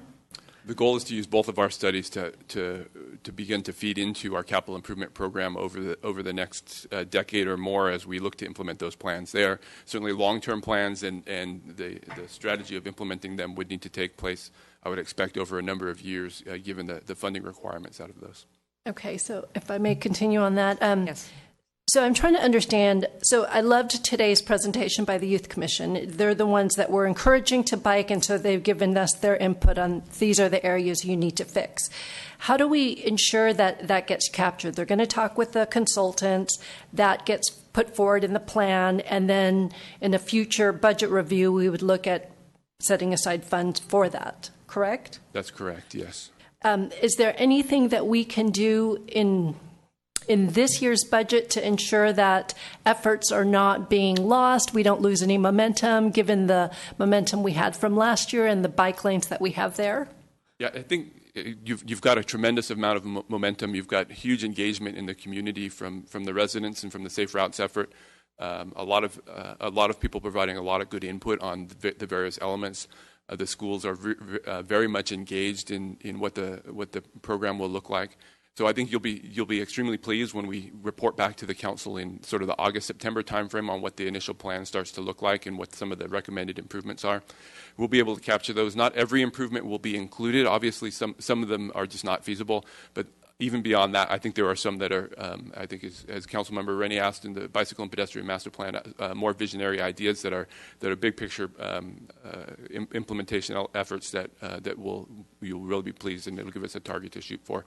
In terms of the input that the Youth Commission provided, we're definitely committed to gathering that input. I've asked the consultant to provide an appendix to the report that provides the various different input ideas that they received, so we're able to track that and to see where the input was provided to us. Thank you. You're finished. Ms. Jensen.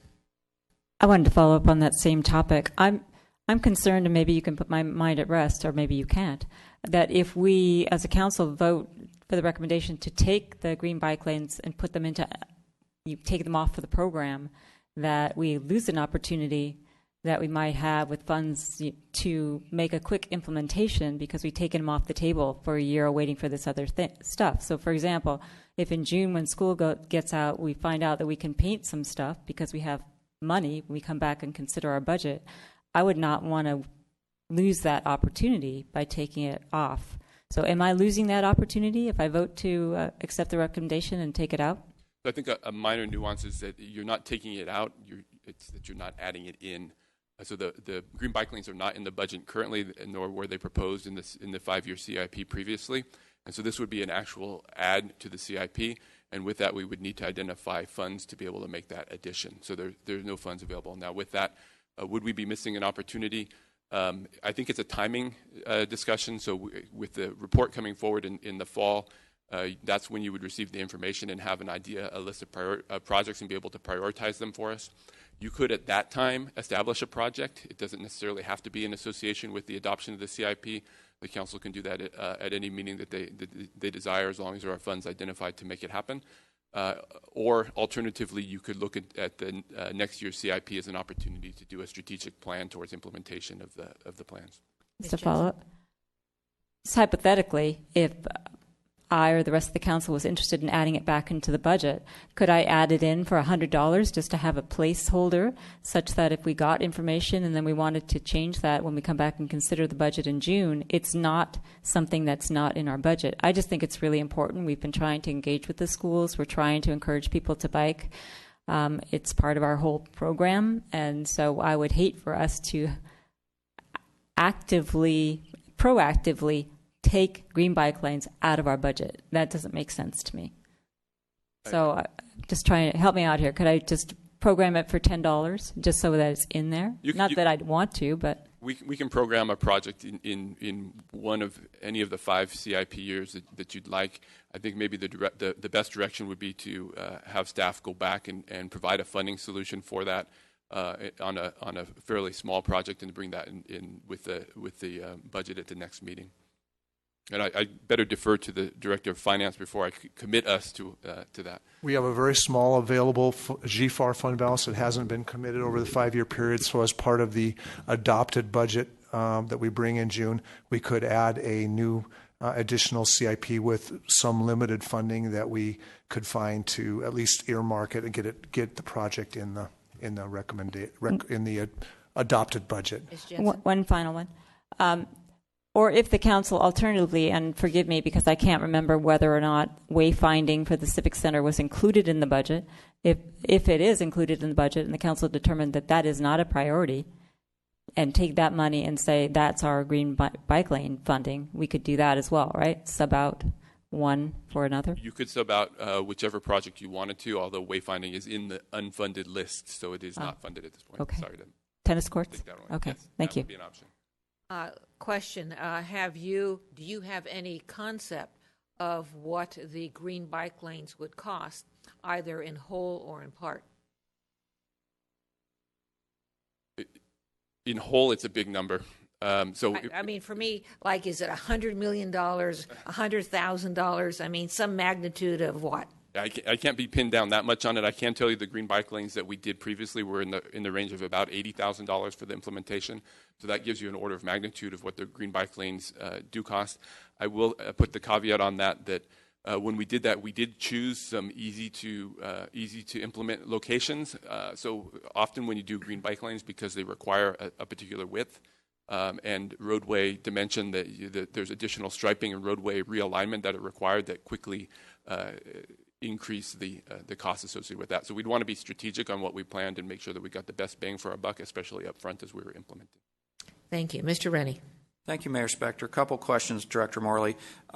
So continuing on the bike lanes for one, I would assume, I'm pretty sure there are a lot of grant sources for bike lanes, so I would assume we would go after a lot of opportunities for grants, but are these grants matching grants where we got to come up with some of our own money? So then the question is, how easy is it to come up with enough to match so we could get the grant? Is all that correct, first of all? all very correct. There are great grant opportunities out there. There are also not so great grant opportunities where we don't compete very well. And so we'd want to balance that as we're looking at grant opportunities. I will also point out that should the VTA initiative, sales tax initiative, pass in November, there's specific bicycle and pedestrian dollars associated with that, as well as the potential to use the local streets dollars associated with that. So there's a significant amount of money in the future should some of these initiatives pass that we wouldn't want to count on at this point, but are sort of out there in the big picture as we're looking forward.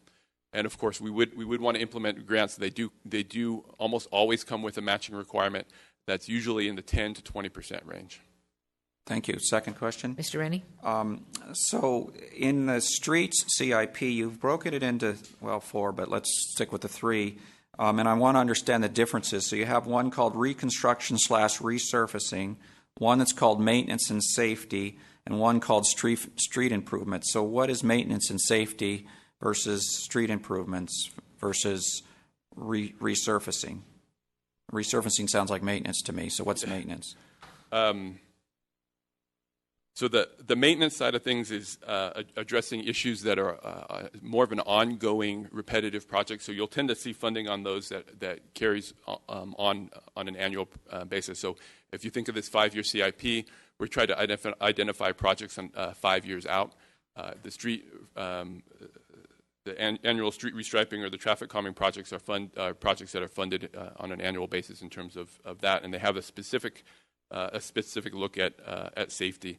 We've actually parsed out the reconstruction and resurfacing because they tend to have other dollar sources that come into them, and we wanted to make those called out specifically and separately. It allowed for a quick identification of where we have specific measurements in terms of our PCI and improvements we want to make there. So then what's street improvement? That improvement projects are specific projects, typically one-time allocations of funds to make an improvement. So, for instance, the LED streetlights project that we'll begin and complete this year is one of those projects, as is the Winchester Lark project that we recently completed. Okay, thank you. Other questions of staff? Ms. Sayat. Okay, so my question now is on PCI. So I'm looking at A6, and it says that the current investment level, to retain the current condition level of 67, we would need $1 million. So I'm assuming that's the amount that we're programming in for next year, at least that much. But realistically, if we decide as a council that 67 isn't sufficient and we want to get back to 70, which is what they recommend, correct? What is the dollar amount that is necessary to bring us up on an annual basis? So I'll give you a quick summary, and I'm going to ask Lisa to help me here with the numbers. But the first one is that we're investing about $1 million a year now in our street maintenance. We need to invest about $2 million just to tread water in our street maintenance. So we're a little bit shy of where we need to be in terms of staying at that 67-point level. And then to grow a point a year beyond that, we need in the $3 million annual to $3.5 million annually to maintain a growth that would help us grow back to the 70 plus in that range. Yes. So you mentioned that we're a little shy of that. We're a little shy of that this year. That's correct. We have not done any adjustments to the street maintenance program this year. And, okay, so if we wanted to adjust it so that we could at least retain our current condition level, do you have a recommendation on an additional amount and where that would go? We would need an addition, in order to maintain our level, we would need to reach the $2 million total annual funding level in our street maintenance project. And that would go, that's a specific identified project. We're actually beginning this summer, so we'll start that project now. Right. You remember the discussion on that one. Mm-hmm. And so we need to add into next year's project in order to make that happen. So that's the project that would go in, and it would be let next, about sort of springtime next year for summer construction of next year, and that would be the beginning of our climb back. So then would we have to do anything in this year's budget If you'd like to set aside some funds to get to that point? Yeah, so if you'd like to get to the point where we're treading water or holding at 67, then we would need to add another $1 million into our street maintenance budget. Tonight. Okay, thanks. Further questions? Mr. Morley, remind me about the Charter Oaks project. Specifically, was there, I seem to recall that there was flooding this winter. Was there, and what, if any, impact would the Charter Oaks project have on that? Were there any problems with Charter Oaks? I seem to recall that there were. Yeah, so the creek on an annual basis floods, not up to Charter Oaks, but at the Los Gatos Creek Trail floods at that location, and we end up detouring folks up onto Charter Oaks to get around the flooded area. On page D28, I believe, of your capital budget is a program to begin implementation or to begin to solve that program. We had set aside $30,000 roughly to begin the study and the design of a solution for that particular location, the Creek Trail. Thank you. Further questions? Ms. Sayak. And I always get confused with this. I always thought that this was something that was a community benefit that was part of Albright to reconstruct this. It is not, or it is? That is not a community benefit. We moved away, the town moved away from the community benefit idea and into the direct terms of the settled agreement on the Albright. And I need to correct myself on the design. We had initially put a $30,000 project aside for that. If you'll notice on page D28, that is an asterisk project. We use the $30,000 associated with that to make up the difference on the Almond Grove portion of the difference in the Almond Grove project. So that project has been put on hold, and the recommendation tonight is to use that to make up the roughly $2.1 million that we need for Almond Grove. Okay. And that would come from our own funds, so? This is general fund dollars, GFAR dollars, yes. Okay, thank you. All right, let's go back to Charter Oaks. I do understand that there is a proposal with regard to the use of those funds, and it goes to Almond Grove. But that hasn't, we'll be deciding that tonight, or at least within the next month. But the question for me would be, is there, even though we don't call it a community benefit anymore, was there any money that was coming from the Albright settlement or the Albright development that could or would go to the Charter Oaks flooding situation? There were, to direct the answer towards the source of funds portion of your question, there were two sources of funds, as we discussed a little bit ago. One was the dollar per square foot, or the amount of money per square foot that they're providing. That is collected directly, I believe, into our fees and licenses account, and it becomes general GFAR, general fund dollars at that point, and then ultimately reallocated to the GFAR. And Steve or Mr. Conway can jump in when I say something wrong or throw something at me. I will jump in right now and say that we just confirmed that we will, as part of the adopted budget, we'll give a little recap. But I'm happy to announce, I'm getting 60 years old. I just didn't remember. We actually collected the money and thankfully put it in a deposit account. So it hasn't been spent. It's in a deposit account, segregated on its own. It's not going to be commingled with any other funds. It just hasn't been programmed yet. And this is the 350, correct, Mr. Conway? Yes, correct. And both of them. Let me follow up. I understand that it hasn't been programmed, but is there anything either in the settlement agreement or in the development that establishes parameters as to what the money can be used for? There are requirements, Joel Paulson, Community Development Director. There are requirements in the settlement agreement that specifically say the $350,000 settlement agreement money shall be used for projects related with a high priority to traffic congestion and to benefit the Los Gatos community, and they shall be expended within proximity to the project. So those are the three links to the $350,000. There are no links to the dollar per square foot dollars, which will be up in the range of $485,000. All right, and staff, as I understand it, when this information comes back to us, and I anticipate it'll be the next meeting, it'll be the amount of money we have in Albright from any sources, including the settlement agreement, and the parameters, if any, on how it can be spent. We already have one. So since the other money is our regular square foot money, it's $240,000 that's been collected so far. That's been set aside. The only commitment to date is regarding our CIP manager. A portion of that money is funding that staff member. We can get that specific dollar amount for you for the June meeting. Thank you. And also, if you could just at that same time, I would ask that you said that's part of the money. We're going to be getting more money. If you could just make sure that we, all five of us, know what's coming in and what are the limitations, if any. We will. Thank you. Thank you. Mr. Leonardis. Thank you, Mayor Spector. Mr. Morley, there's this pedestrian footbridge, the Children's Art Project, and I was wondering what would be the estimated cost to complete that once and for all? Christina Gilmore, assistant to the town manager.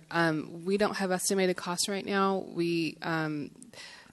There are 160 semi panels on the bridge. I believe there's only been about 30 to 40 that have been completed. So staff hasn't had the opportunity to figure out estimated cost to complete the whole bridge at one time. But that is something that is on our work plan, and we will be coming back to council at a future date with some information on that.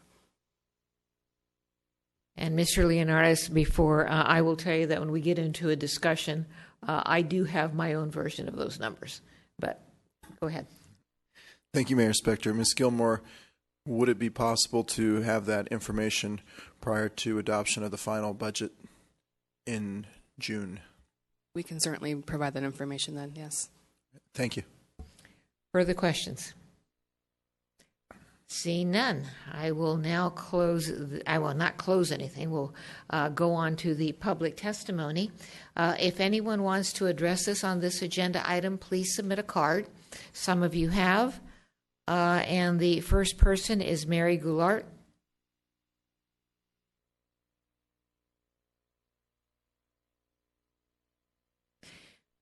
When you're called, if you come up front, give us your name, and you'll have 3 minutes.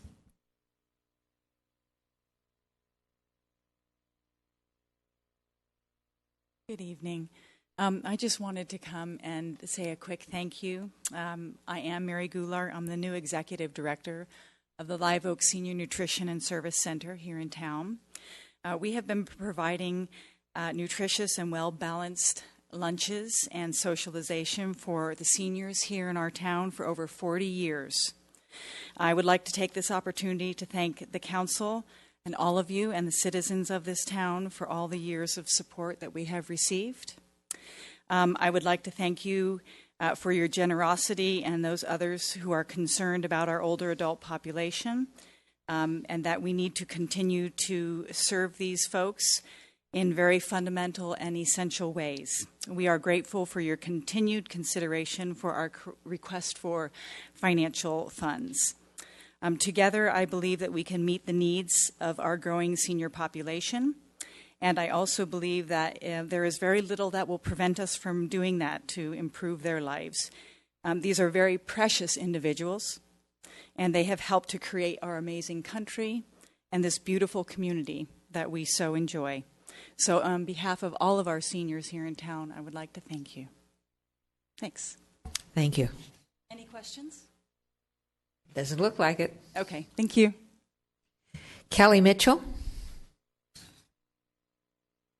And Kelly will be followed by Tom Precoe.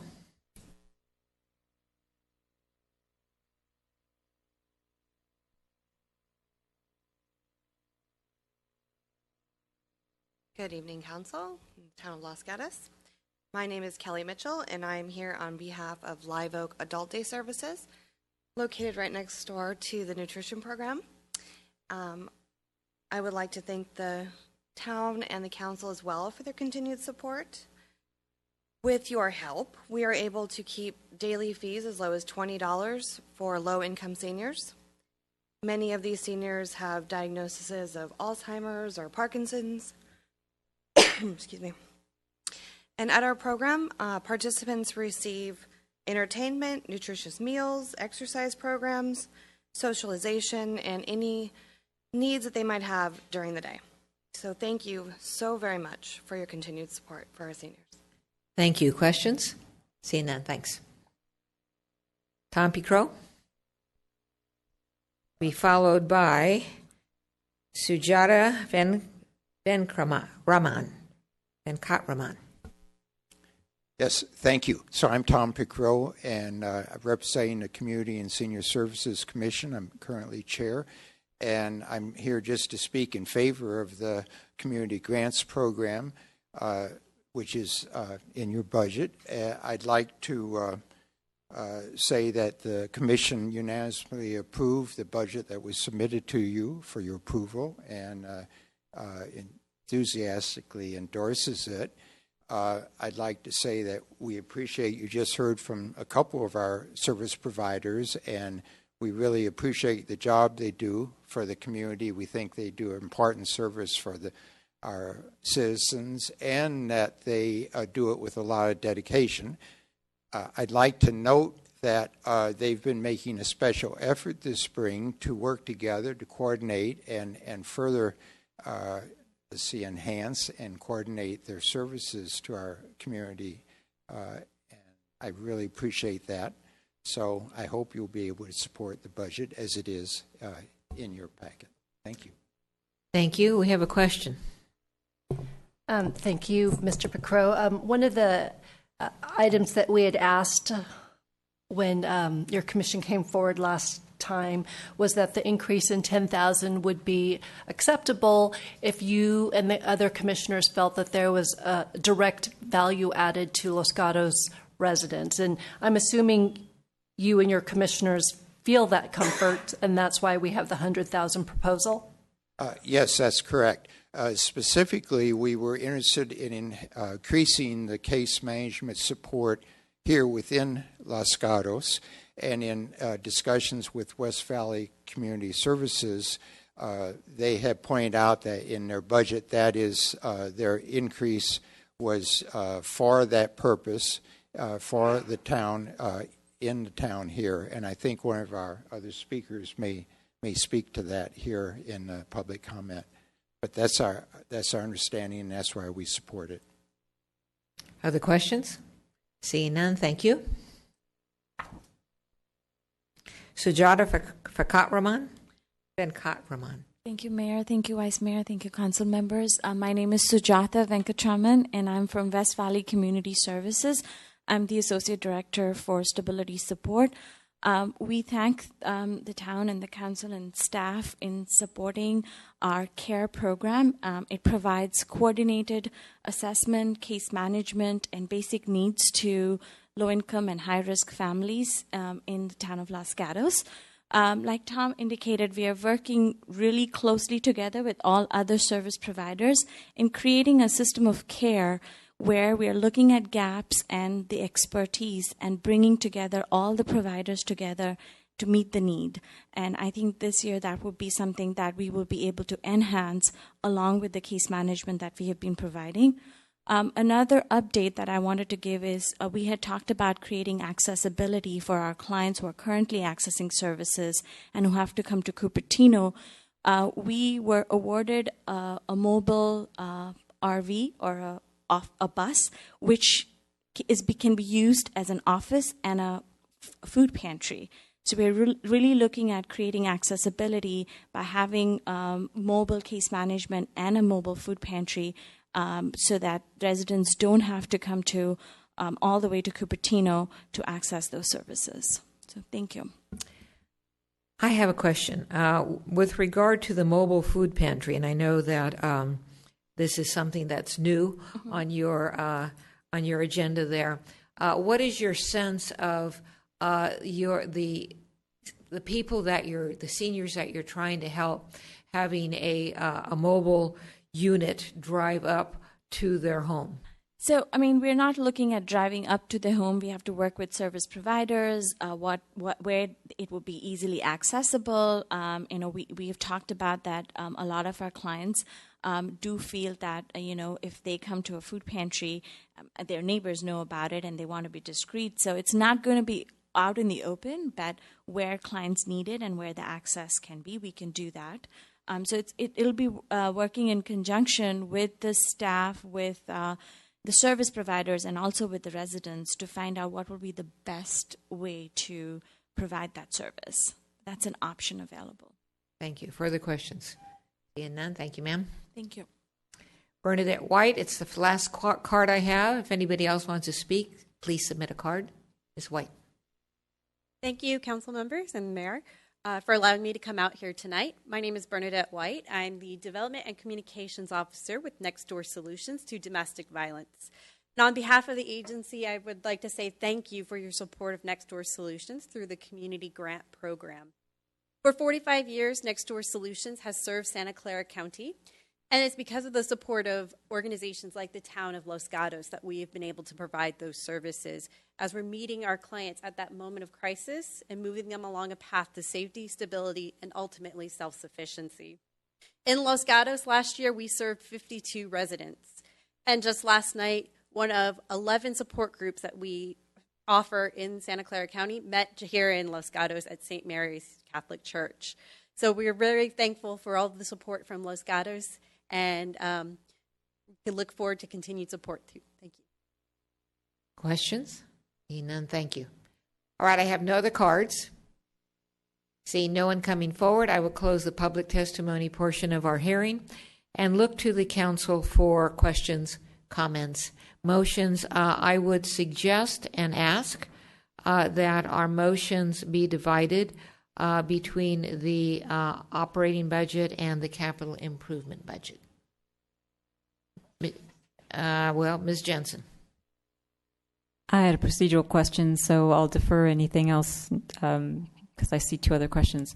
But it was the nature of the motion that we were looking for. Was it to approve, adopt, recommend the proposals, and to the extent there was a suggested change, put that into the motion? I'm not sure how these should be structured. Yes, the final adoption is scheduled to occur on June 7th.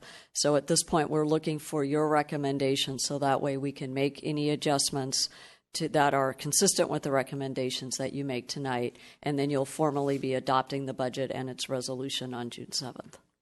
Thank you. Jensen. Thank you. I'll defer to the other questions. All right, Mr. Leonardis. Thank you, Mayor Spector. Question for Mr. Morley. Once upon a time, I think I recall us considering replacing street lights with LED street lights, and there was like a $400,000 or something dollar amount grant or something coming from PG&E or somewhere. Are we still pursuing those funds? We are indeed. That project is on page C70 of the Capital Improvement Program. The idea with that project is there are offsetting state funds that will help to cover the initial cost, and then the ongoing costs will be recovered in a short period of time through energy savings associated with the LED streetlight. We look to begin that project through implementation this summer, and hopefully by the end of the summer we'll have those all installed. Mr. Leonardis. One follow-up to that. So thank you for that information, and was wondering specifically, you can just share for the people on TV where those would be installed. or the proposed locations? Yeah, they'll be throughout town, so with the exception of new developments, which the town standard is already LEDs, so new developments will have LEDs in place. But where there are non-LED streetlights, we will be replacing them with LED streetlights in all of our town-owned and PG&E-owned, in fact, street poles. And will those poles be galvanized or painted green? Unfortunately, we're not replacing the entire pole. That would be a nice hitting two birds with one stone on that one. We're just replacing the heads. Thank you.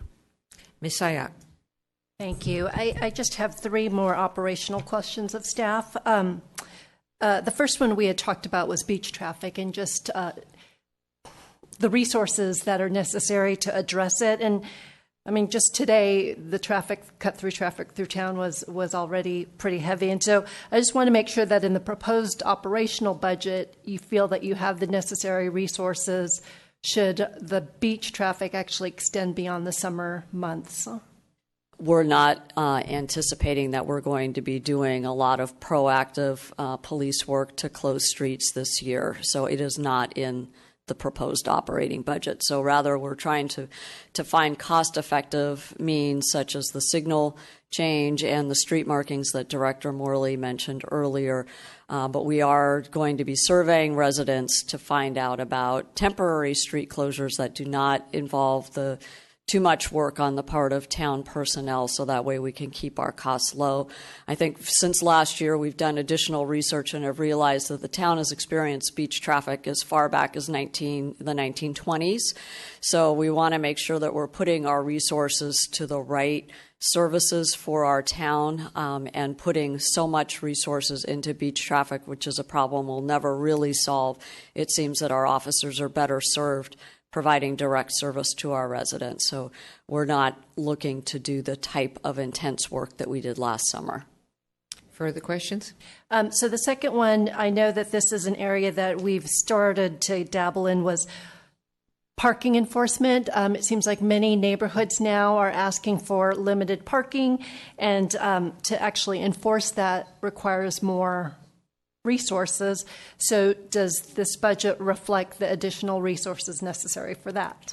No. At this point, we've only added one additional street, which is Alpine Avenue. So with our existing parking resources, we should be fine. Later on this summer, there's a possibility of an agenda item coming to your attention for discussion regarding a more comprehensive look at residential parking solutions and what some of the options might be, including perhaps doing a more comprehensive study rather than having individual residents propose individual street segments. Let's look at an area as a whole and figure out what some options are, and depending on what those options are, there may be a need for additional parking enforcement. Thank you. And then my third one, and so far I think I see the trend here, is does this proposed budget, do you have enough flexibility so that you can respond nimbly to whatever the issue is that happens to come before us, so that maybe it's just my perception, but it seems like we have increased communication, and do we have the resources necessary to respond in a timely manner and provide the information that is being requested of us? Yes, and as you know, we're in a very dynamic environment. We have a community that cares deeply about the town that they live in, and you have a staff that cares very deeply about providing excellent services to our residents and businesses. So our operating budget funds the talent in the room as well as all the town employees that provide those services, and we are flexible to be able to address the changing needs of our community. Should there be a new issue that requires policy direction, we would work with the mayor to get that agendized so that way we could get your guidance before we invest too much down a particular path that might be new for the town. Further questions?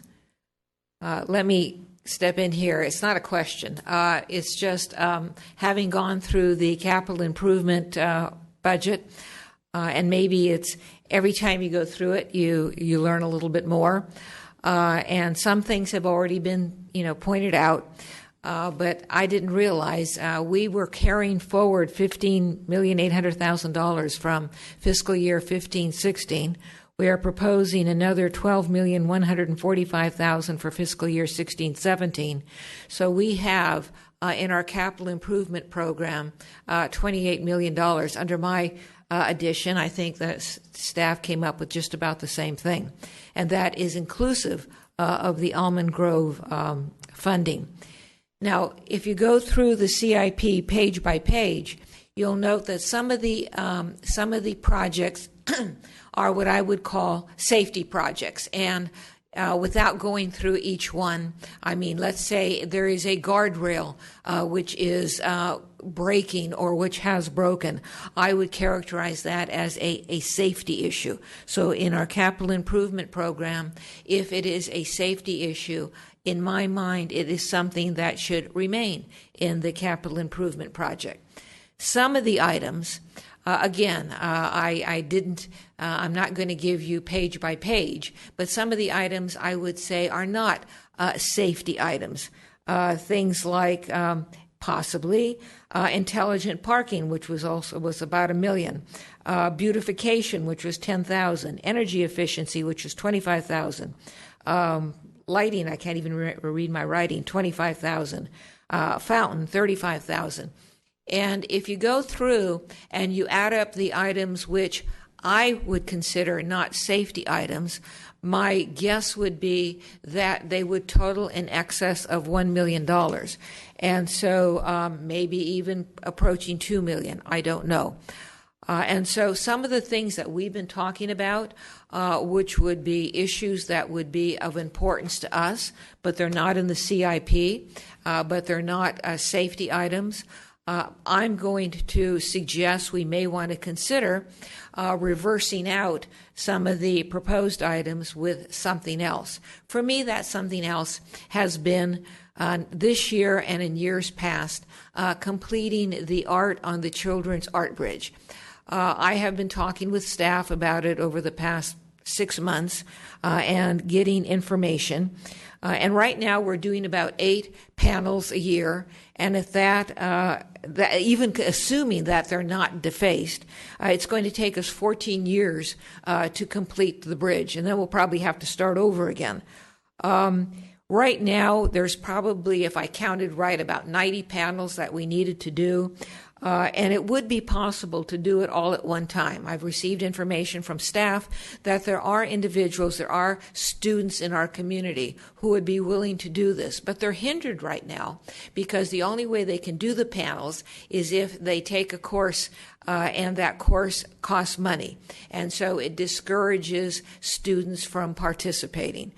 So my request, and again, I'm not doing a motion yet, but I'm hopeful that when there is a motion made, that it encompasses a replacement of some non-emergency, non-safety CIP items with a budget item for completing the students' artwork on the bridge. And if I had my absolute druthers, we'd also put some lighting up there, lighting that wouldn't need Caltrans permission because it would be low enough either in positioning or in density that we would be able to include it just as we did on the Main Street Bridge. And that actually could translate to a safety issue because those of us familiar with the bridge know that that bridge is a safety issue in the evenings for many people who like to hang out there. Anyone else looking for a motion? Mr. Rennie. Thank you, Mayor Spector. I want to comment on your bridge idea. I guess I agree 8 panels a year is not very many.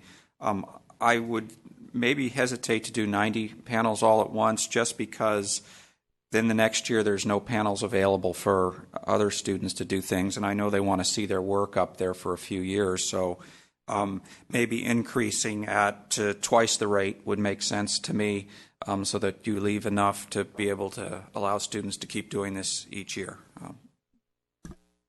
Further discussion? Ms. Jensen. You were looking for a motion, so I will try a motion on the operating budget. And my motion would be that we accept the recommended budget with the following changes. And this is the operating budget only. My only suggestion or inclusion in the budget for the operating budget would be that we continue as a pilot program for 1 year the community services officer who is currently working the nighttime for complaints. And I would anticipate that, and I'd like the fact that that remains a community development department position. However, if that person can be used appropriately by the police department to do what Chief Frisbee was saying, which is to supplement police activities, for example, checking bars, et cetera, downtown, which was the genesis of this entire position, that would be something that I certainly would appreciate, because I think the fact that we don't have complaints indicates it's working. So I would like to continue that. That's my only change to the operating budget. All right, I'm going to second the motion. I did notice that there was a recommendation from staff to remove the community services officer. I understood from the staff report that that was because there were no complaints. What I heard this evening from staff is that there were, except they were characterized in various ways. I think the use of this individual at, I would assume, funding level that is less than a police officer is a good thing for our community. So I am seconding the motion in its entirety. Mr. Rennie. Thank you, Mayor Spector. I'd like to ask, so what is the budget effect? How many dollars are we talking about?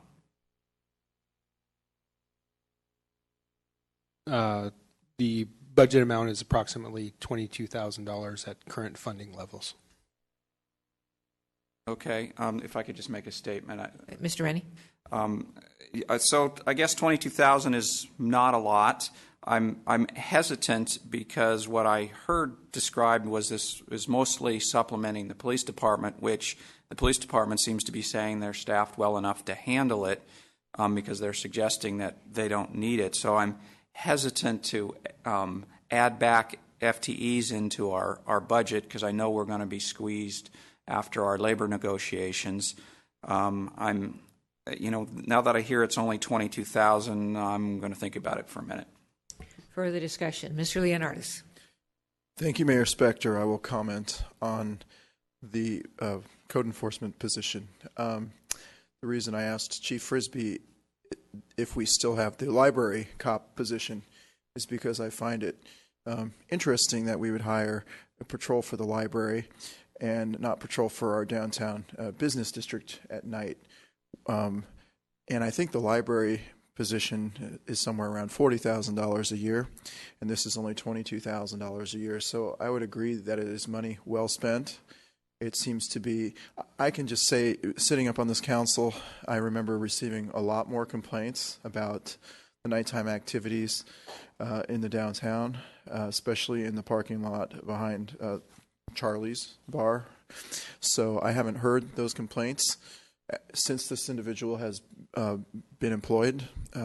So I'm in support of the motion for those reasons. Further discussion. Ms. Sayak. In general, I think I will be supporting the motion. I think I look to our town staff to just ensure whether it's in CDD or in the police department that given the FTE, the person, whoever it is doing valuable work. So it's not someone necessarily just reading the paper at night. So I would defer the content of that work to you, but I do agree that in the past we've heard significant complaint and the correlation between having a person on board and a decrease in that shows that it is working, and I would be supportive of that. I also do want to just mention, since most of the speakers here tonight were with the Human Services grants, and it's such a nominal amount of what we fund, and I just want to just recognize the amount of work that they do to service the community with real-life, valuable needs. It's very, I've gotten to know a lot of the work that they've done as well as these people, and you thank us for the funds, but I just want to thank you guys for the work that you're doing. Further discussion. All right, we have a motion, a second. Seeing no further discussion, all in favor? Aye. Opposed? Passes unanimously. All right, Council, let's go on to the CIP, capital improvement. Ms. Jensen. I'll just go for it again, if that's okay. My motion with respect to the capital improvements budget is that the council accept the recommended budget with the following changes and or additions.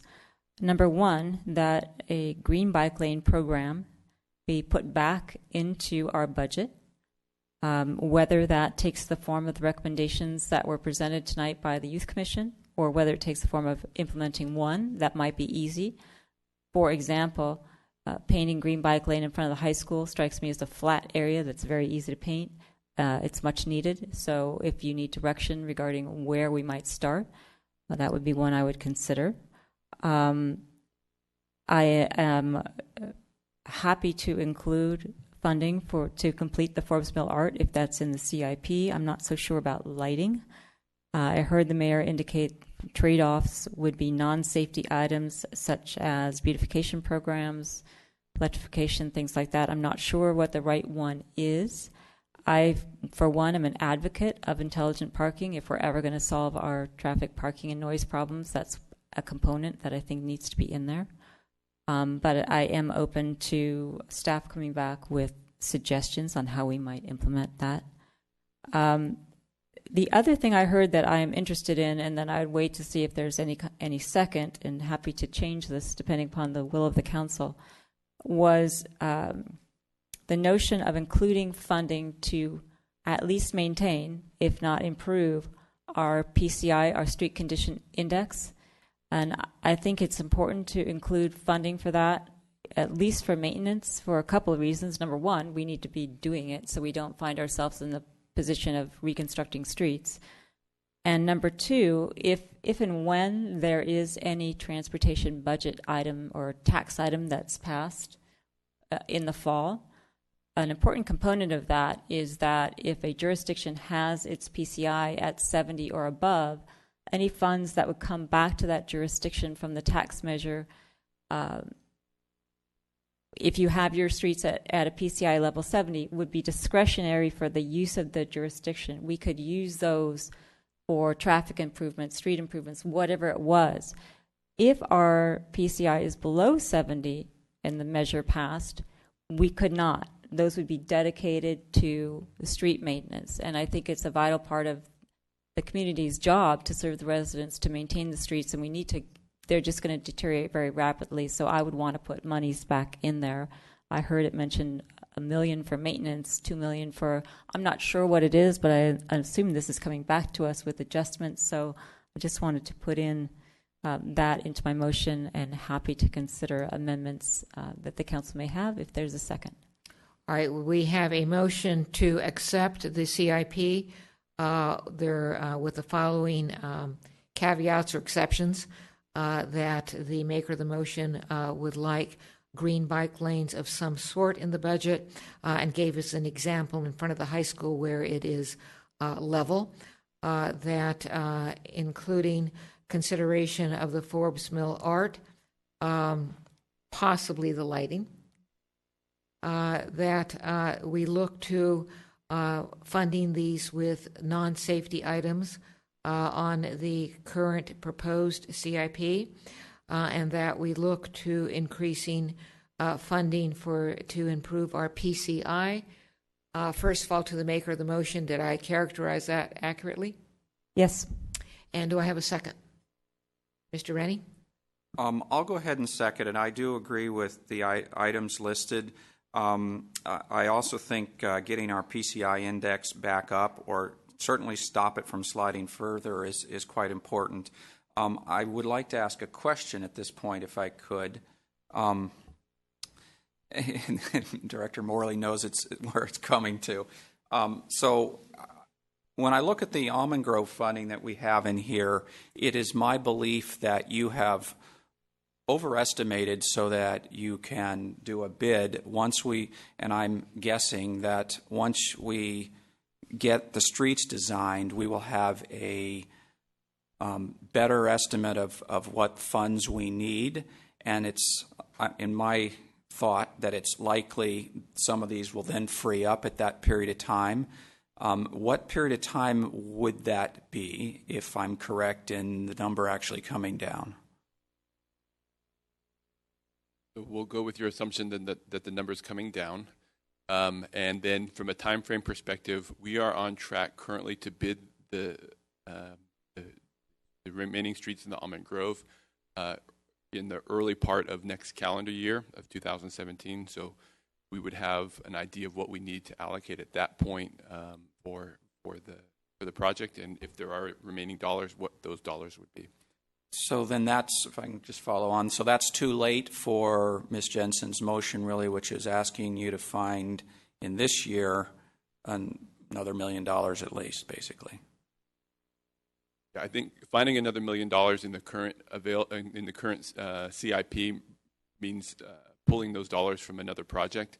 That begins the difficult conversations of priorities, and we can certainly bring forward some staff recommendations on where that might be, but say that those will be difficult conversations on identifying what should be funded and what should maybe be postponed. And then hopefully, if I'm correct, beginning of next calendar year, we could then refund some of the ones we defund in order to get our $1 million. If you're correct, I would caution that as we have solidified the first two streets of Almond Grove, they've started to inform us a little bit more on the total cost of the streets. So we talk about that inverted cone that as we get further along in the design, we get closer and closer to the real cost of the project. And when we redid the estimates, we took a significant step in the direction of being closer to the real cost of the project. So the reduction may not be as big as you might hope, and that I might hope in January, February of next year. Okay, thank you. Further discussion. Mr. Leonardis. Thank you, Mayor Spector. While Mr. Morley's up at the podium, so based on the motion that Ms. Jensen made and has been seconded, I think, by Mr. Rennie, the Blossom Hill tennis courts, are those going to get priority? Those are currently in the CIP as the motion and the second address them, yes. All right, thank you. And I should note that I am supporting the motion, but I understand that when this comes back to us, staff will have 2 weeks to do an analysis of items that they think are definitely safety and maybe not safety, and using funding to address the items in the motion. That will be a work in process as opposed to putting staff on the hot seat right now in the middle of our motion. Mr. Leonardis. Thank you, Mayor Spector. I would like to ask the maker of the motion if they would consider allowing for an amendment to put $33,000 towards painting the street posts. And here's my rationale. Obviously, it was eliminated during the Great Recession. As we look at developments along Los Gatos Boulevard, and we have some new developments going in, you have these nice shiny green street poles, and then you have a lot of dingy ones that are have been neglected. And it would be nice to have some consistency throughout the town with the look of those poles. I think it would add to our beautification of our community. We have a request for an amendment to the motion. Ms. Jensen? Councilman Leonardis, I appreciate your passion. I do not share it for the street poles. However, what I would be willing to do is include, with a request to the staff that the mayor has indicated safety versus beautification versus priorities of projects to come back as we look for the funding at our next meeting, that they certainly consider that. And if it could be fit in, then I would ask us to consider it. That is a compromise I would offer. Thank you. So you're including it in your motion, but you're saying it's going to be within the parameters of safety versus non-safety items? Yes. Mr. Rennie? I will accept it also as the seconder. I understand this is important to Mr. Leonardis, the painting of poles, and I guess $33,000 is kind of small compared to the $1 million we're going to be looking for. Further discussion? Hearing none. All in favor? Aye. Aye. Opposed? Passes unanimously, and we look forward to staff's getting back to us in a couple of weeks. Thank you, staff. Thank you, council.